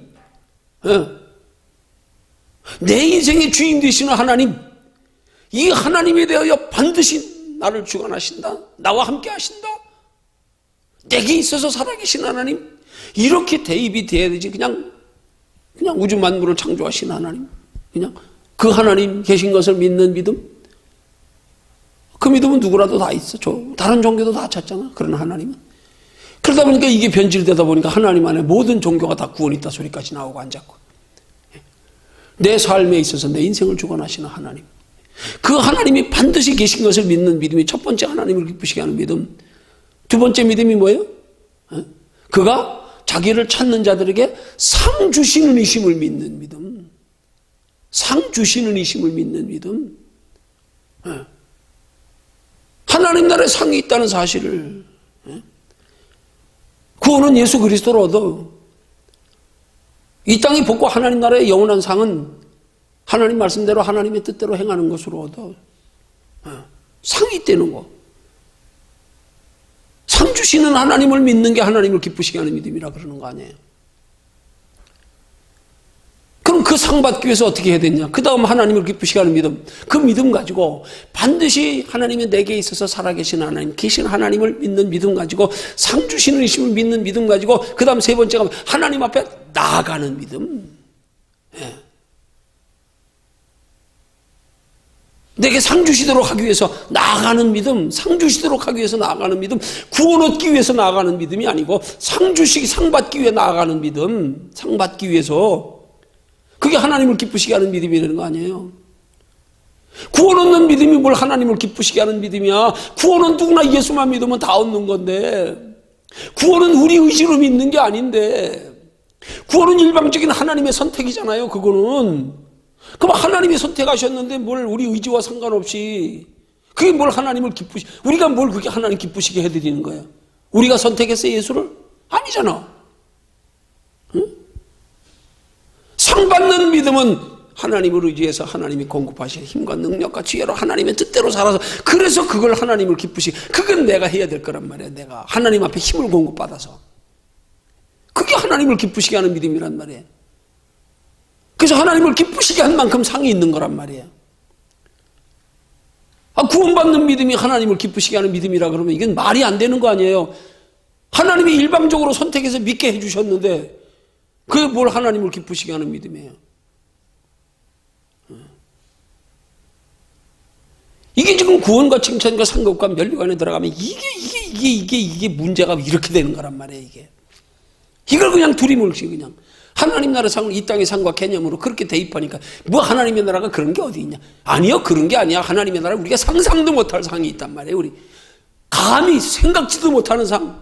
우린 가서 받아봐야, 그때 경험해봐야 아는 거, 마치 어린아이가 성장하고 나서 세상 이치를 알듯이 알고 나니까, 근데 그걸 특정한 사람들에게 하나님이 믿음을 주시니까 그들은 그걸 알잖아요. 뭐라고 설명할 수는 없지만 자기들은 아마 개념이 잡혀 있을 거야. 적어도 그 정도로 저들이 인생을 하나님께 두고 사도 바울처럼 상주심을 바라보고, 모세처럼 애굽의 왕위를 물려받을 왕자가 그것까지 포기해가면서 왜 하나님 나라의 상주심을 바라보고, 아브라함이 하나님 나라에 예비된 그 영원한 기업 바라보고 장막생활, 저들은 뭐라고 설명을 못하지만, 여러분 우리 진짜 예수 제대로 만나면은요 뭐라고 설명이 안 돼. 이게 예수 만나서 느껴지는 그 은혜, 그 기쁨, 그 눈물, 이게 뭐라고 설명이 안 돼. 설명이 안 돼. 여기서 그 기쁨인데 말로 설명할 길이 없어. 그리고 하나님 나라 상이 그와 같단 말이에요. 근데 그걸 인간적인 이 땅의 개념으로 천날 하나님 나라 상을 생각하니까 이게 상을 부정해버리는 거예요. 어린아이들이 이치를 모르니까 그냥 부정하듯이. 마치 그냥 이렇게 앞에다가 뭐 여대 장난감을 하나 갖다 놨는데 아주 어린아이 때, 갓난아기 때, 뭐 2살 이전인가 어디까지는 천을 이렇게 금방 장난감을 보였다가 천을 금방 이렇게 가리면 그게 뭐 6개월 얼만큼까지라 그러던가 그걸 뭐라 있어요. 그러면 금방 보이다가 안 보이니까 없는 줄 안대. 없는 줄 안대. 근데 그걸 뭐라 그러더라. 어느 정도 성장해서 분별이 되고 나면 이 물건이 있다가 싹 가려도 애가 거기 있는 걸 안 되는 거지. 그래서 막 밀고 그거 잡으려고 그런다는 거지. 근데 어느 때는 그 아이가 성장해서 그걸 무슨 뭐라 그러더라. 배웠는데 용어를 갑자기 생각이 안 나네. 앞에다 물건을 금방 보여줬다가 천으로 싹 가려버리면 없는 줄 알고 딴 데 본데 그다음부터 없네? 근데 어느 순간에 그 분별이 생겨지면 싹 감춰놔도 저 뒤에 있다? 이렇게 아는 거라는 거예요. 그 예를 들면 우리 갓난아이들 그렇잖아요. 갓난아이 태어나가지고 머리맡에다 뭐 놔? 뭐 이렇게 지붕에 달아가지고 천장에 달아가지고 나비 같은 거 딸랑딸랑 하는 거 주목시키려고. 아이들이 그게 처음에는 시선이 안 따라간대. 그러다가 어느 정도 자라서 이 감각이 넣으면 이제 움직이는 거 따라 움직이기 시작한다는 거예요. 그 시기가 있단 말이에요. 그 때가 있단 말이에요. 우리도 마찬가지예요. 지금 우리는 하나님 나라에 대해서 개념이 안 잡혀. 우리 육체를 가지고 있기 때문에 이 영적인 세계, 이 영적인 기쁨, 이거 그냥 우리는 지금 어렴풋하게 우리가 이 땅에서 신앙생활하면서 은혜 받으면서 느끼는 거 있잖아요. 그죠? 진짜 보면은 달라. 뭐가 달라? 아니 뭔가 눈에 보이는 것으로 좋아야 좋은 건데 그것도 없는데 왠지 좋은 거. 그죠? 이게 우리가 눈에 보이는 세상 것으로 인한 기쁨과 하나님 주신 기쁨의 차이란 말이에요. 눈에 보이는 세상 것으로 육신적인 기쁨은 뭔가 조건이 충족되어지고 뭔가 보여지고 원하는 게 이루어질 텐데, 근데 하나님이 주시는, 예수님이 우리에게 주시는 세상이 주는 평안과 다른 평안은 그런 것들이 하나도 없어. 그런 조건으로는 여기에 평안이 있고 기쁠 만한 게 하나도 없어. 근데 하나님이 우리 속에 평안을 주시니까 그게 없는데도 평안한 거. 그럼 그 평안을 어떻게 설명할 거냐고. 예수님도 우리에게 단순히 설명하기를 내가 주는 평안은 세상이 주는 평안과 다르다. 우리도 그렇게밖에 설명할 길이 없어. 그렇게밖에. 그 평안을 구체적으로 어떤 평안이라고 설명하겠냐고요. 우린 설명해봤자 이 땅의 것 가지고 설명할 것밖에 없어. 비교해서. 이 땅의 거는 뭐가 맛있는 걸 먹어야 우리는 맛있다, 즐겁다 그러는데 맛있는 것도 없는데 배고픈데도 내 속에 즐겁다, 이 원인을 너 뭐라고 설명할래? 설명할 길이 없잖아요. 어떻게 설명할 거예요?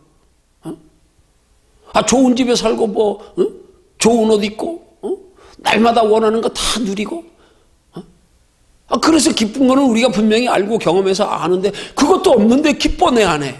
이건 뭐라 그래야 돼? 어떻게 설명해야 돼? 그 기쁨의 근원이 뭔데? 어떻게 기쁜 건데? 그걸 우리 뭐라고 표현해요? 그런 기쁨을. 왠지 모르겠어. 왠지. 뭐라고 설명할 길이 없어. 여러분 예수는 그렇게 믿는 거 아니에요? 예수는? 옛날 어른들이 그렇게 믿었잖아요. 왠지 모르는 은혜. 왠지 모르는 은혜. 뭐라고 설명할 길이 없어. 근데 내 속에 기쁨이 있어. 평안이 있어. 감사가 있어. 왠지 모르겠어.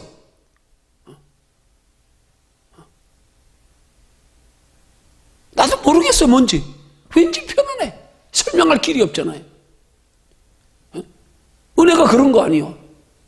근데 우리는 신앙생활하면서 그 왠지 모르는 은혜를 얻으려고 그래야 되는데 우린 자꾸 명분, 뭐가 있어서, 뭐가 이루어져서, 뭐가 남보다 더 나아져서 뭘 근거를 가지고 기뻐하려고 그러는 거야. 이게 우리 신앙의 문제가 되는 거란 말이에요.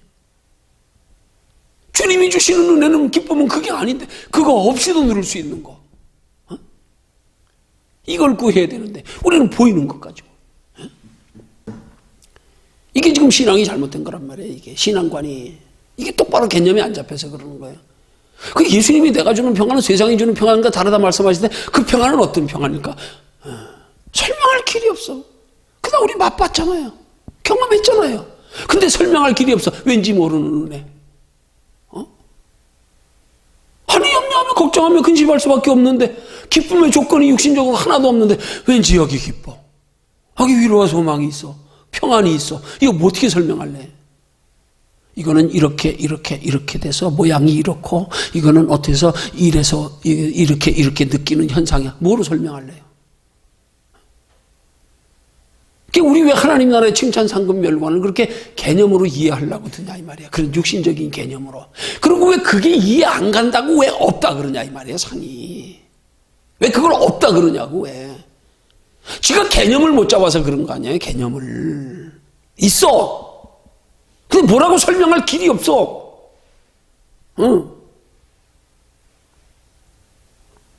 아니 우리 그런 체험 못했다 쳐. 그러면 없다고 쳐. 우리 모르겠어. 나 그런 체험도 안 해봤어. 그러면 우리 성경 보면서 도대체 사도 바울이 본 게 뭐길래? 저게 도대체 뭘 봤길래? 저게 뭘 어떻게 알길래?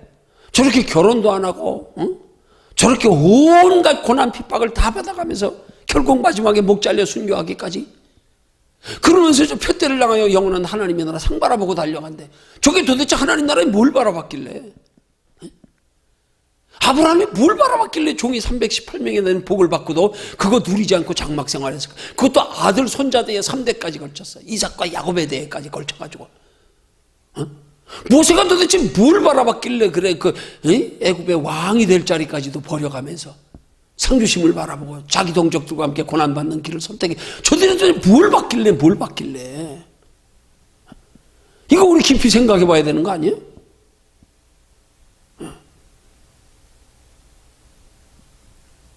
그걸 육신의 개념으로 이해하려고 그러니까 그거 이해 안 된다고 어린아이처럼 부정해버리네. 이런 답답하지 이게. 자기 수준의 차원에서 이해가 안 간다고 부정해버리는 거야. 하나님 나라 상 없다고. 하나님 나라 상을 이 땅의 상하고 똑같이 개념으로 잡아가지고 뭐 하나님 나라의 그런 상이 네가 생각하는 그런 상이 아니야. 하나님 나라의 상은 지가 하나님 나라에 대한 상의 개념을 잘못 잡아놓고는 상이 없대. 이게 문제 아니야 이게. 그 상 없다 그러면 이런 문제가 성경에 어떻게 풀리냔 말이에요. 아니 믿음이면 오직 믿음이면 되지. 성장은 왜 필요한 거냐고. 성장이 왜 필요한 거예요? 왜 성장해야 되냐고. 이유를 밝히 명확히 설명해 보라. 우리 이해하도록 납득하도록 우리 설명 한번 해보라 이 말이에요. 우리 구원에 오직 구원만 있다. 그러면 성장은 어떻게 설명하는 거냐. 성장은 왜 믿음 자라가야 되냐. 왜 장성한 분량에까지 왜 자라가야 되냐 이 말이야. 왜?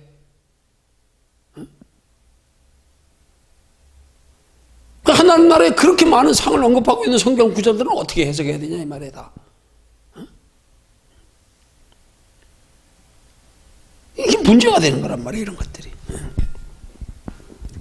중요한 것은 신앙이 우리 성장하는 것도 필요해요. 그렇지만 분명히 알아야 되는 건 신앙이 성장해야 될 이유를 분명히 알고 우리 신앙 성장을 위해서 힘써야지. 그러죠? 그냥 깊이 생각해서 그냥 구원만 있다 그러면 여기 난제에 빠지는 거예요. 딜레마에 빠지는 거예요. 회의에 빠지는 거예요. 야, 예수 믿어 구원 받았으면 됐지. 오직 예수 구원 받았잖아. 근데 뭐 성장이 왜 필요하냐? 아, 하나님 나라 들어가면 다 똑같은데 뭘 성장이 왜 필요하냐? 왜 필요한 거냐? 아, 나를 통해서 더 많은 사람 구원받게 하려고. 그럼 더 많은 사람 구원받게 한 결과가 뭔데?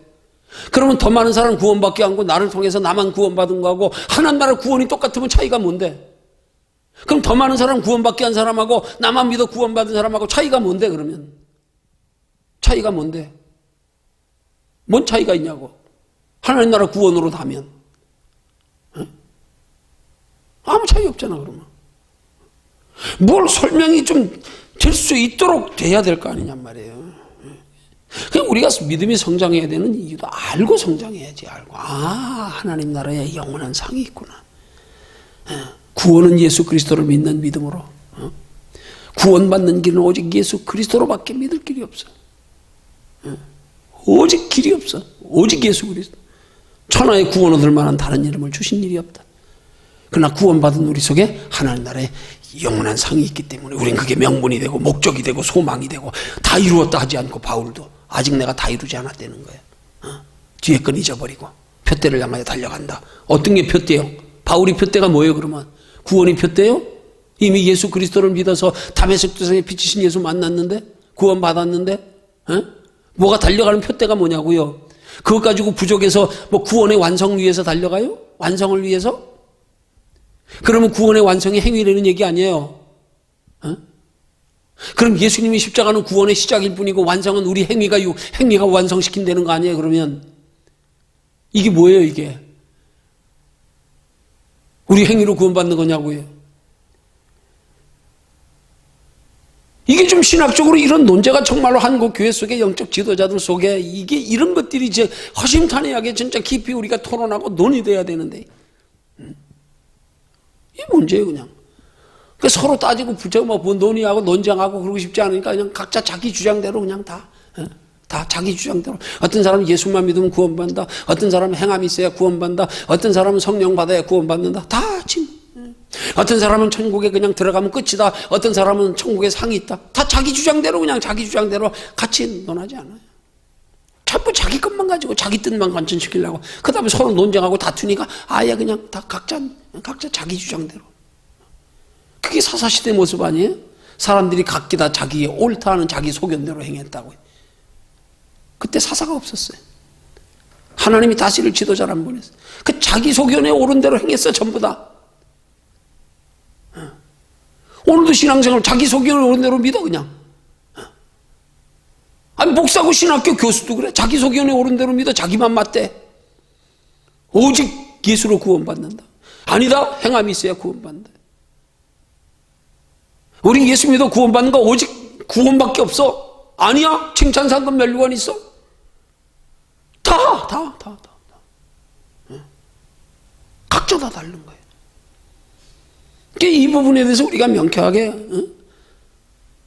정리가 되기 위해서는 서로 좀 마음 열고 토론해서 깊이 생각해서 뭐 그렇게 돼야 되는데 아니 어떻게 성경에 기록된 말씀이 우리의 이해를 상식을 초월한 말씀이에요. 하나님은 우리에게 하나님 나라를 우리에게 이해하기 쉽도록 가르쳐주기 위해서 우리가 사용하고 있는 말로 글로 지금 여기 우리에게 전달되고 있는 거 아니에요. 적어도 그 말씀만큼은 해석이 돼야 되는 거 아니에요. 그죠? 알아듣게끔 하나님이 말씀하시잖아. 성경을 통해서도. 그러나 비유적인 말씀은 우리가 모를 수도 있는 거지. 하나님이 깨닫게 해주시기 전까진. 그러나 말씀 자체까지도 우리가 그 해석하는 걸 모를 정도 된다 그러면 우린 그럼 성경에서 믿을 수 있는 게 아무것도 없고 이해 못하는 거예요.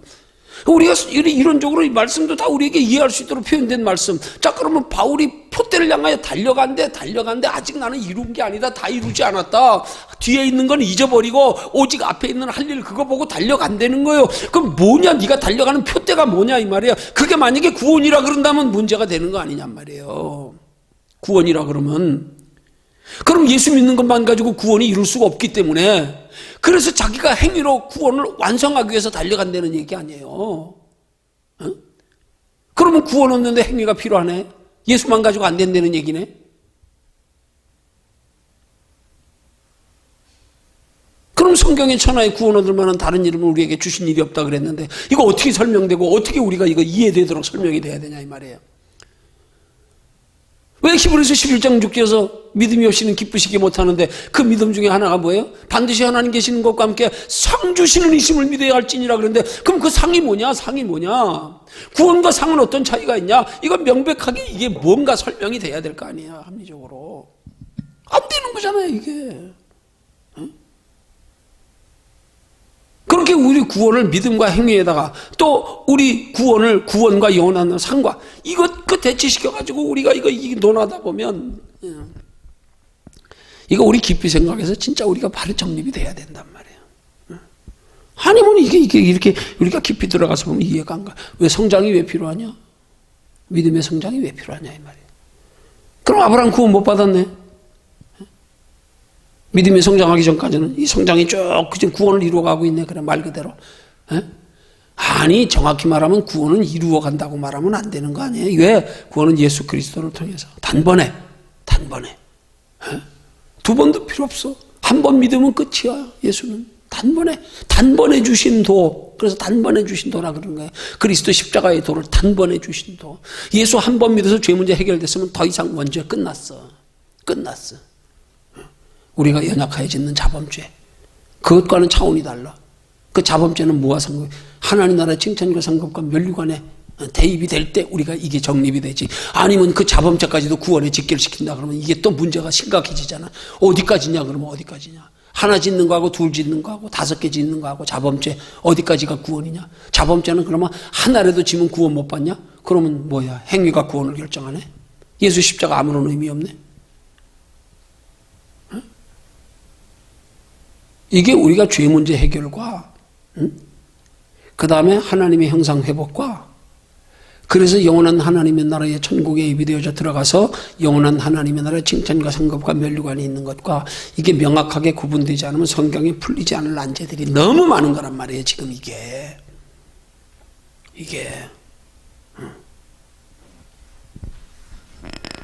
여기서 지금 주장하는 것은 지금 여기서 지금 이 교재가 설명하고자 하는 건 뭐예요? 믿음 성장에 대해서 말하는 거 아니에요? 그죠? 믿음 성장에 대해서. 그럼 믿음 성장이 왜 필요한가? 지금 아브라함의 믿음 성장을 통해서 말하고자 하는 게 뭐냐 이 말이에요. 여긴 지금 뭐라 그래요? 예. 자, 밑에서 네 번째 줄 위에 아브라함에게 오랜 기다림의 과정이란 흔들리고 의심하는 시험과 자주 싸워야 하는 긴장의 나날이었지만 동시에 강한 믿음, 의심하지 않는 믿음을 만들어가는 성숙을 향한 과정이었다고 할 수 있다. 당신은 신앙생활을 해오면서 의심과 절망으로 말미암아 시험받은 경험이 있는가? 그 시험으로 인해 당신의 믿음은 어떤 유익을 얻었는가? 이 지금 아브라함이 자라가는 성경 속에서 절망하고 시험받는 이런 모든 것들을 구원과 직결시킨다 그러면 문제가 된다니까요. 구원과 직결시키면 구원은 오직 예수 그리스도를 믿는 믿음으로인데 조금 시험 들었다고 시험 들어 구원받은 사람 누구 있어요? 아무도 없어. 믿음 성장이 왜 필요한 건데? 아브라함의 믿음 성장을 지금 얘기하는데 믿음 성장이 구원을 위한 거냐? 구원을 위한 것 같으면 예수 그리스도의 십자가 가지고 구원이 완성이 아니라는 얘기 아니에요. 이런 우리 복음 구원론이 완전히 뒤집어지는 거예요. 이거는 문제가 심각해지는 거예요. 이거. 천하의 구원 얻을 만한 다른 이름을 주신 일이 없다 그랬는데 예수 가지고도 아니다? 아직 다 아니다? 다 아니다? 이게 아니에요. 이게 문제가 된단 말이에요. 이게.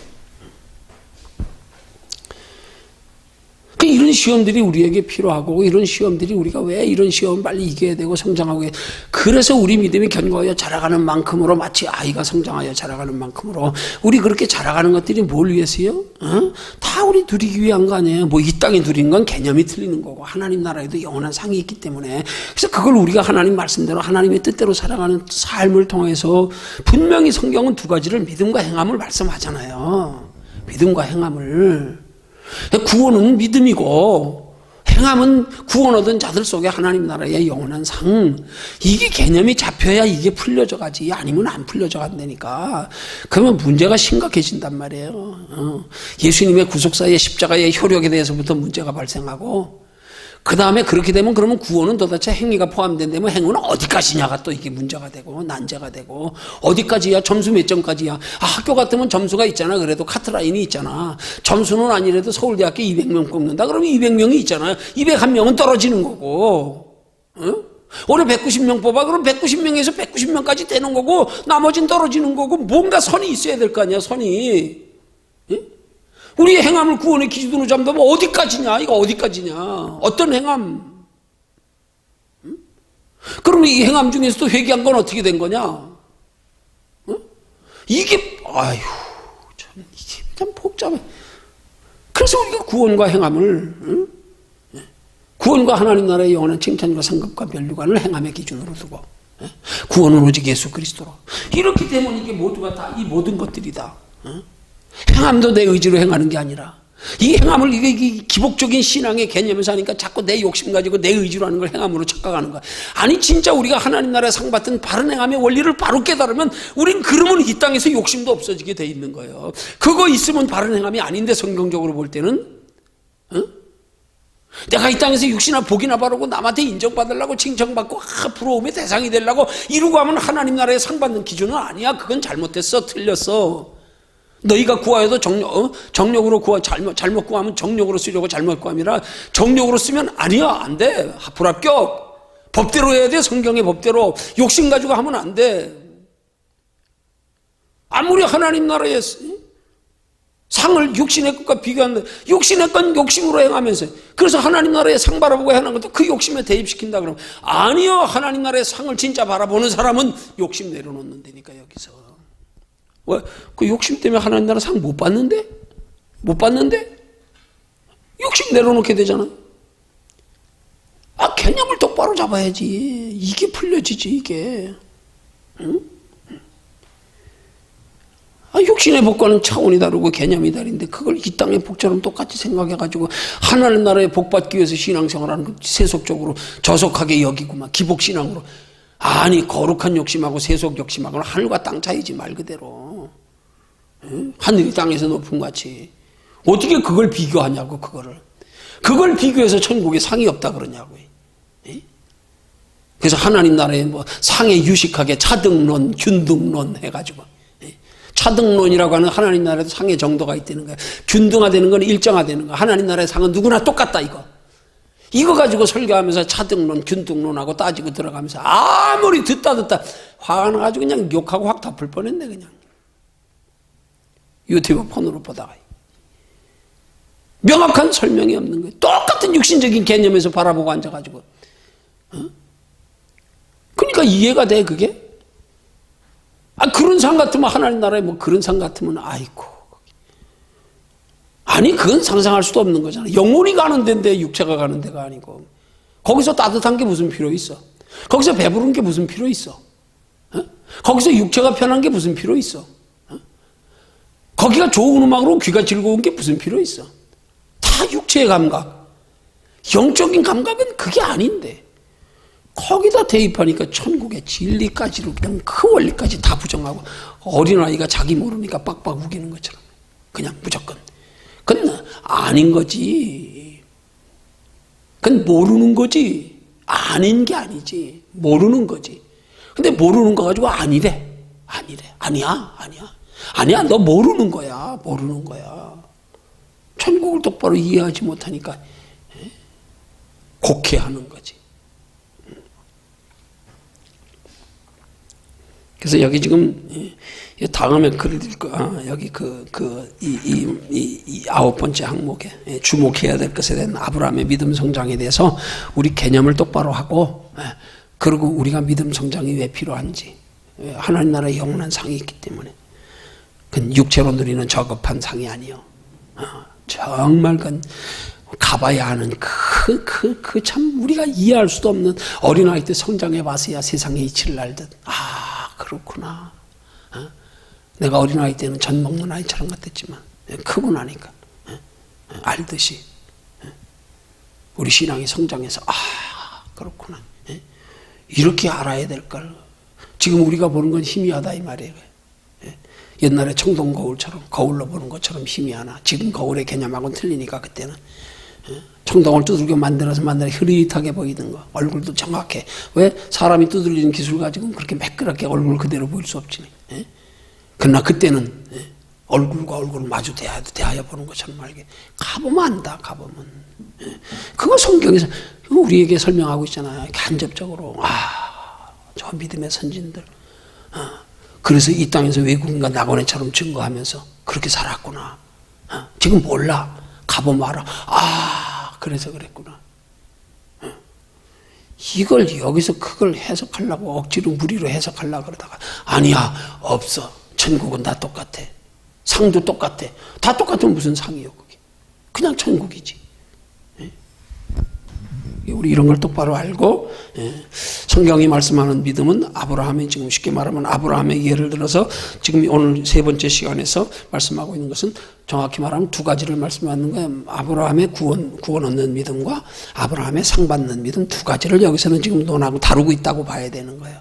처음에 하나님의 아브라함의 약속의 말씀을 믿을 때는 그 믿음을 하나님이 의롭다 인치셨기 때문에 그걸 의로 여기셨기 때문에 그걸 구원받는 믿음으로 사도 바울은 로마서에서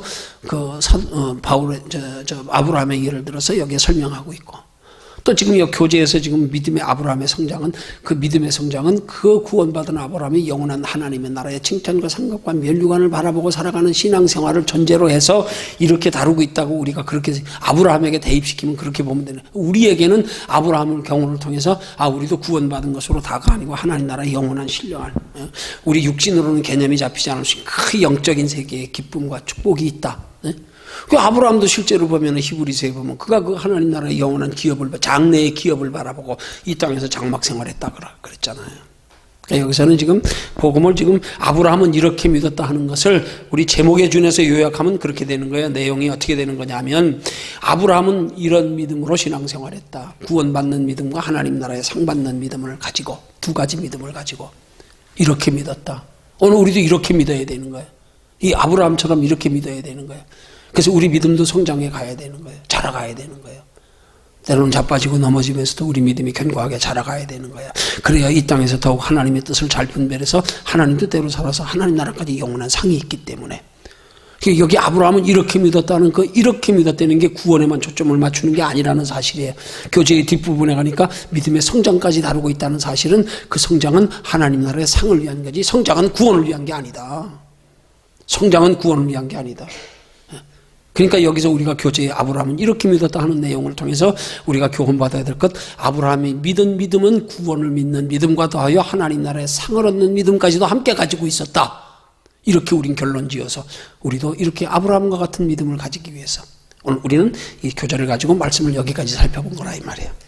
자, 그러면 이제 마지막 삶의 열매를 거두며 다음 거를 읽고 느낀 바를 말해보라 그랬어요. 일반적으로 믿음이 적으면 의심하지 않는다고 생각하는 경향이 있다. 이건 잘못된 생각이다.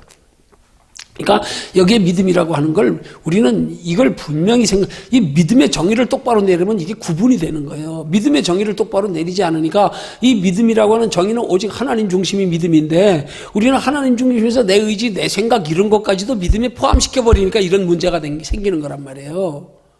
엄밀히 말하면 믿음은 하나님 중심이기 때문에 우리 생각 가지고 그것 가지고 뭐 믿음이 좋다 나쁘다 이거 아니야. 이거는 그건 믿음 아니야.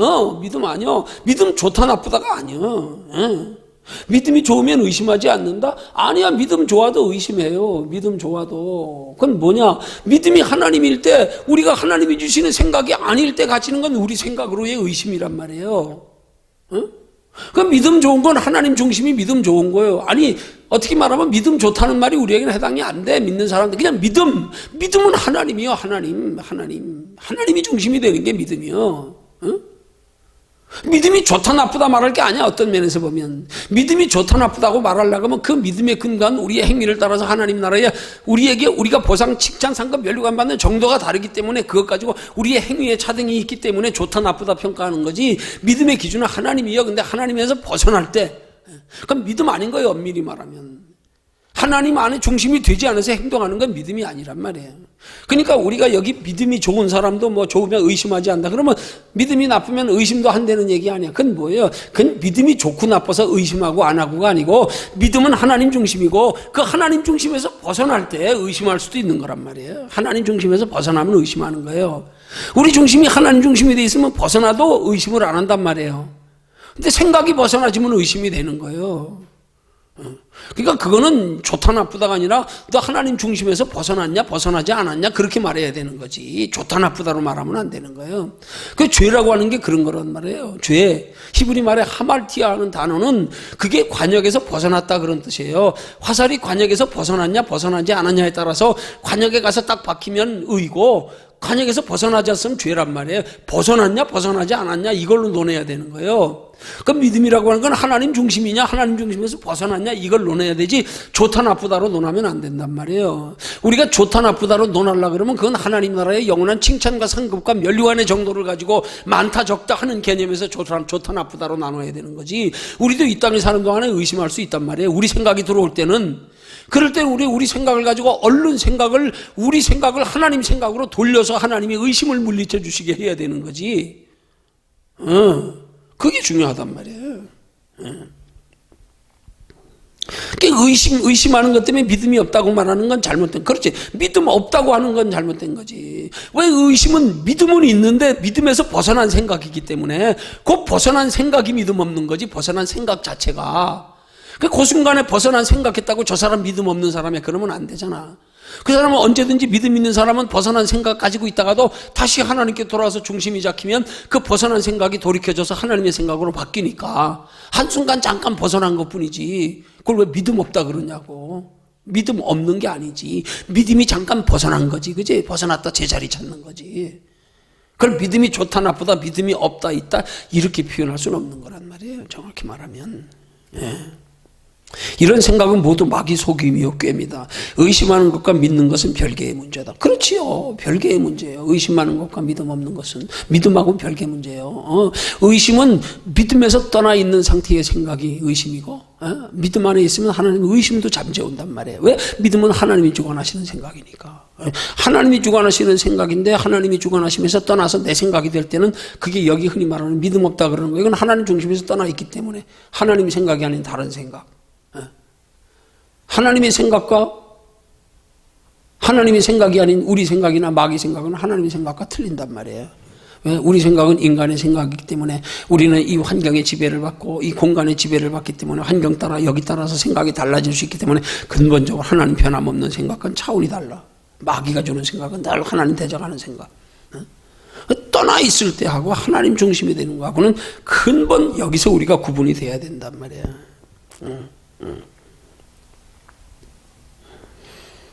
자, 의심하는 것과 믿는 것은 별개의 문제다. 그래서 우리는 별개의 문제로 여기고 의심될 때마다 빨리 우리가 그 의심으로 인해서 우리가 하나님의 뜻대로 사는 신앙생활에 지장받지 않기 위해서, 그래서 하나님 나라에 상받는 신앙생활에 지장되지 않기 위해서 빨리 의심을 돌이켜서 의심되는 마음이 있을 때 빨리 하나님이 마음과 생각을 다스려 주장하시도록 하나님을 향하는 우리 훈련이 돼야 된다 이 말이에요. 부정적인 생각이 들어올 때마다, 오늘 새벽에도 설교한 것처럼 부정적인 생각이 들어올 때마다 빨리 하나님께 돌이켜서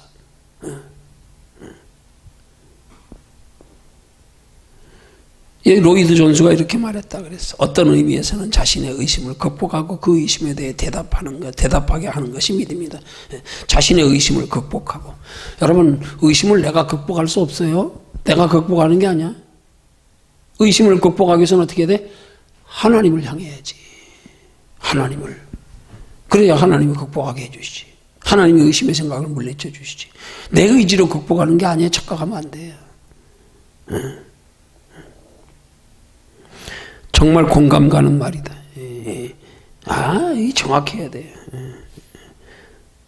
내가 극복하는 게 아니다. 하나님이 극복하게끔 해주셔야 되지. 하나님이 극복시켜 주시게 해야지. 그런 전제로 공감 가는 말. 똑같은 햇살을 받더라도 진흙은 굳어지지만 왁스는 녹아내린다. 마찬가지로 여러 가지 시련을 당하는 과정에서 진짜 믿음은 점점 더 강해지지만 거짓 믿음은 왁스처럼 녹아지고 만다. 이게 뭐예요 이게.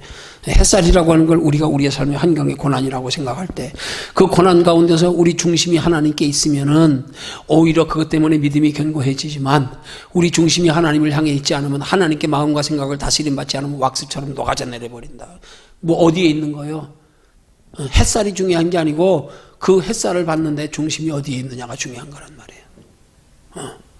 그 환난 중에서도 내 중심이 하나님을 향해 있으면 하나님이 거기서 더 믿음을 견고케 하고, 그러나 이 생각이 하나님 생각 중심에 하나님이 다스려 주장하시는 생각 상태가 되면서 내 생각에 머물러 거기 그러고 있으면 그 녹아져 내버리는 왁스처럼 돼버리는 거고. 중심이 어디 있느냐란 말이에요. 그러니까 생각의 중심이 뭐가 근본이냐 이 말이에요. 그걸 우리 믿음의 기준 삼아야 된단 말이에요.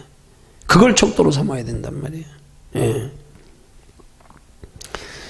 참 믿음이란 아브라함처럼 믿기도 하고 의심하기도 하는 시련을 극복하는 데서 얻을 수 있는 것이다. 이 참 아브라함처럼 믿기도 하고 의심하기도 하는 것은 우리 믿음이, 이게 쉽게 말하면 시련을 겪고 그런 결국 믿음으로 성장하는 게 뭐예요?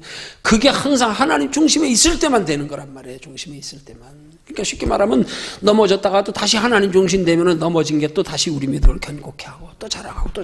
그러니까 넘어지는 것도 필요해. 수시로 넘어지는 것도. 일부러 넘어질 수는 없어. 그죠? 그렇지만 넘어지는 것 가지고 항상 우리는 하나님을 향하는 습관이 돼버리면 넘어졌던 것도 또 다시 견고하게 되고 넘어졌던 것도 또 다시 견고하게 되고, 마치 부러진 다리가 다시 붙고 나면 그 자리는 안 부러지는데 다른 데가 부러져도 부러지지, 붙은 자리는 더 단단하게 붙어가지고. 우리 좋은 접착제는 그러잖아. 딱 붙여놓으면 다음번에 거기는 안 부러져. 다른 데 부러지지. 거기가 더 단단하게 붙어있어. 그걸 성경은 말하기를 죄가 더한 곳에 은혜가 더욱 넘쳤다 그러는 거예요. 그래서 그렇게 되기 위해서 우리는 연약하기 때문에 우리 생각 속에 늘 하나님만 생각할 수 없어 자꾸 넘어졌다가 의심했다가, 그러면서도 항상 다시 하나님 중심, 하나님 편에서 다시 바라보고 생각하고 다 자꾸 그러다 보면 또 하나님 회복시켜 주시고 넘어졌다 회복. 그러면 믿음이 자라가는 거라 이 말이에요. 자라가는 거라 이 말이에요.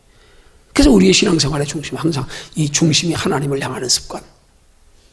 그래서 그 중심이 하나님을 향하는 습관을 하나님이 쉽게 우리에게 말씀하는 거잖아요. 어려운 거 요구하지 않잖아. 어린아이 같은 믿음 가져라. 어려워 그게? 어린아이 같은 믿음 가지래. 내가 뭐 복잡하게 얼마나 연구하고 도 닦아가지고? 아니. 오직 이 습관, 하나님 중심. 하나님 편에서 모든 걸 늘 하나님 편에서. 습관이야 습관. 여러분 사람이 습관이 무서운 거잖아요. 그죠?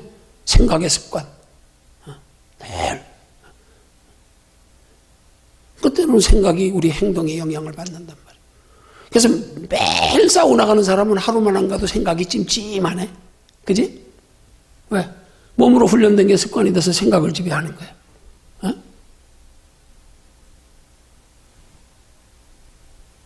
일년에 한 번씩 사우나 가는 사람 뭐 한 달 사우나 안 해도 불편한 거 모르네.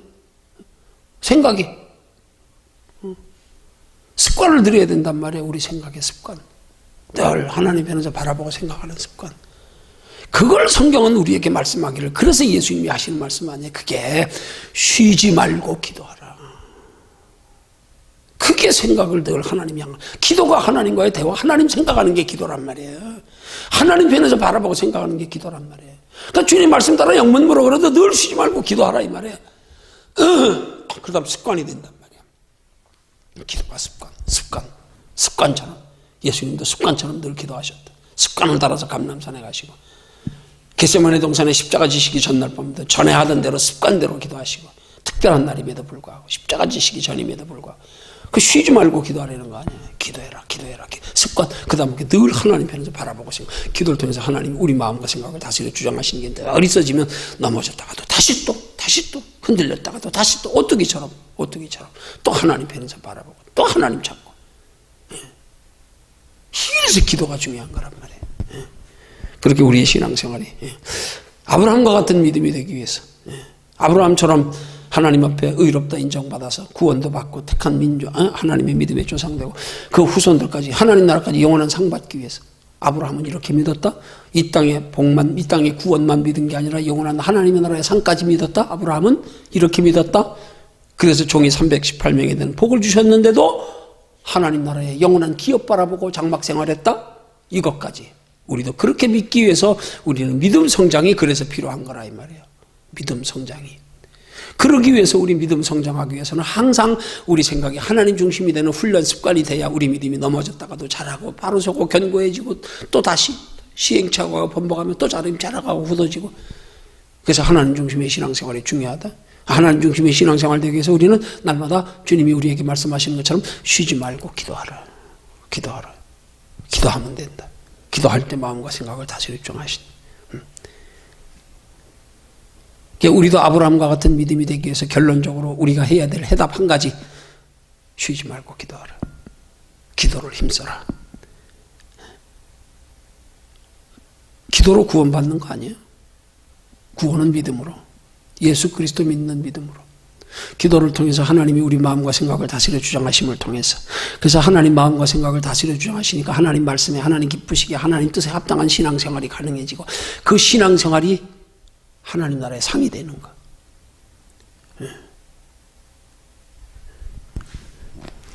그런 믿음이 되기를 주님의 이름으로 축원합니다.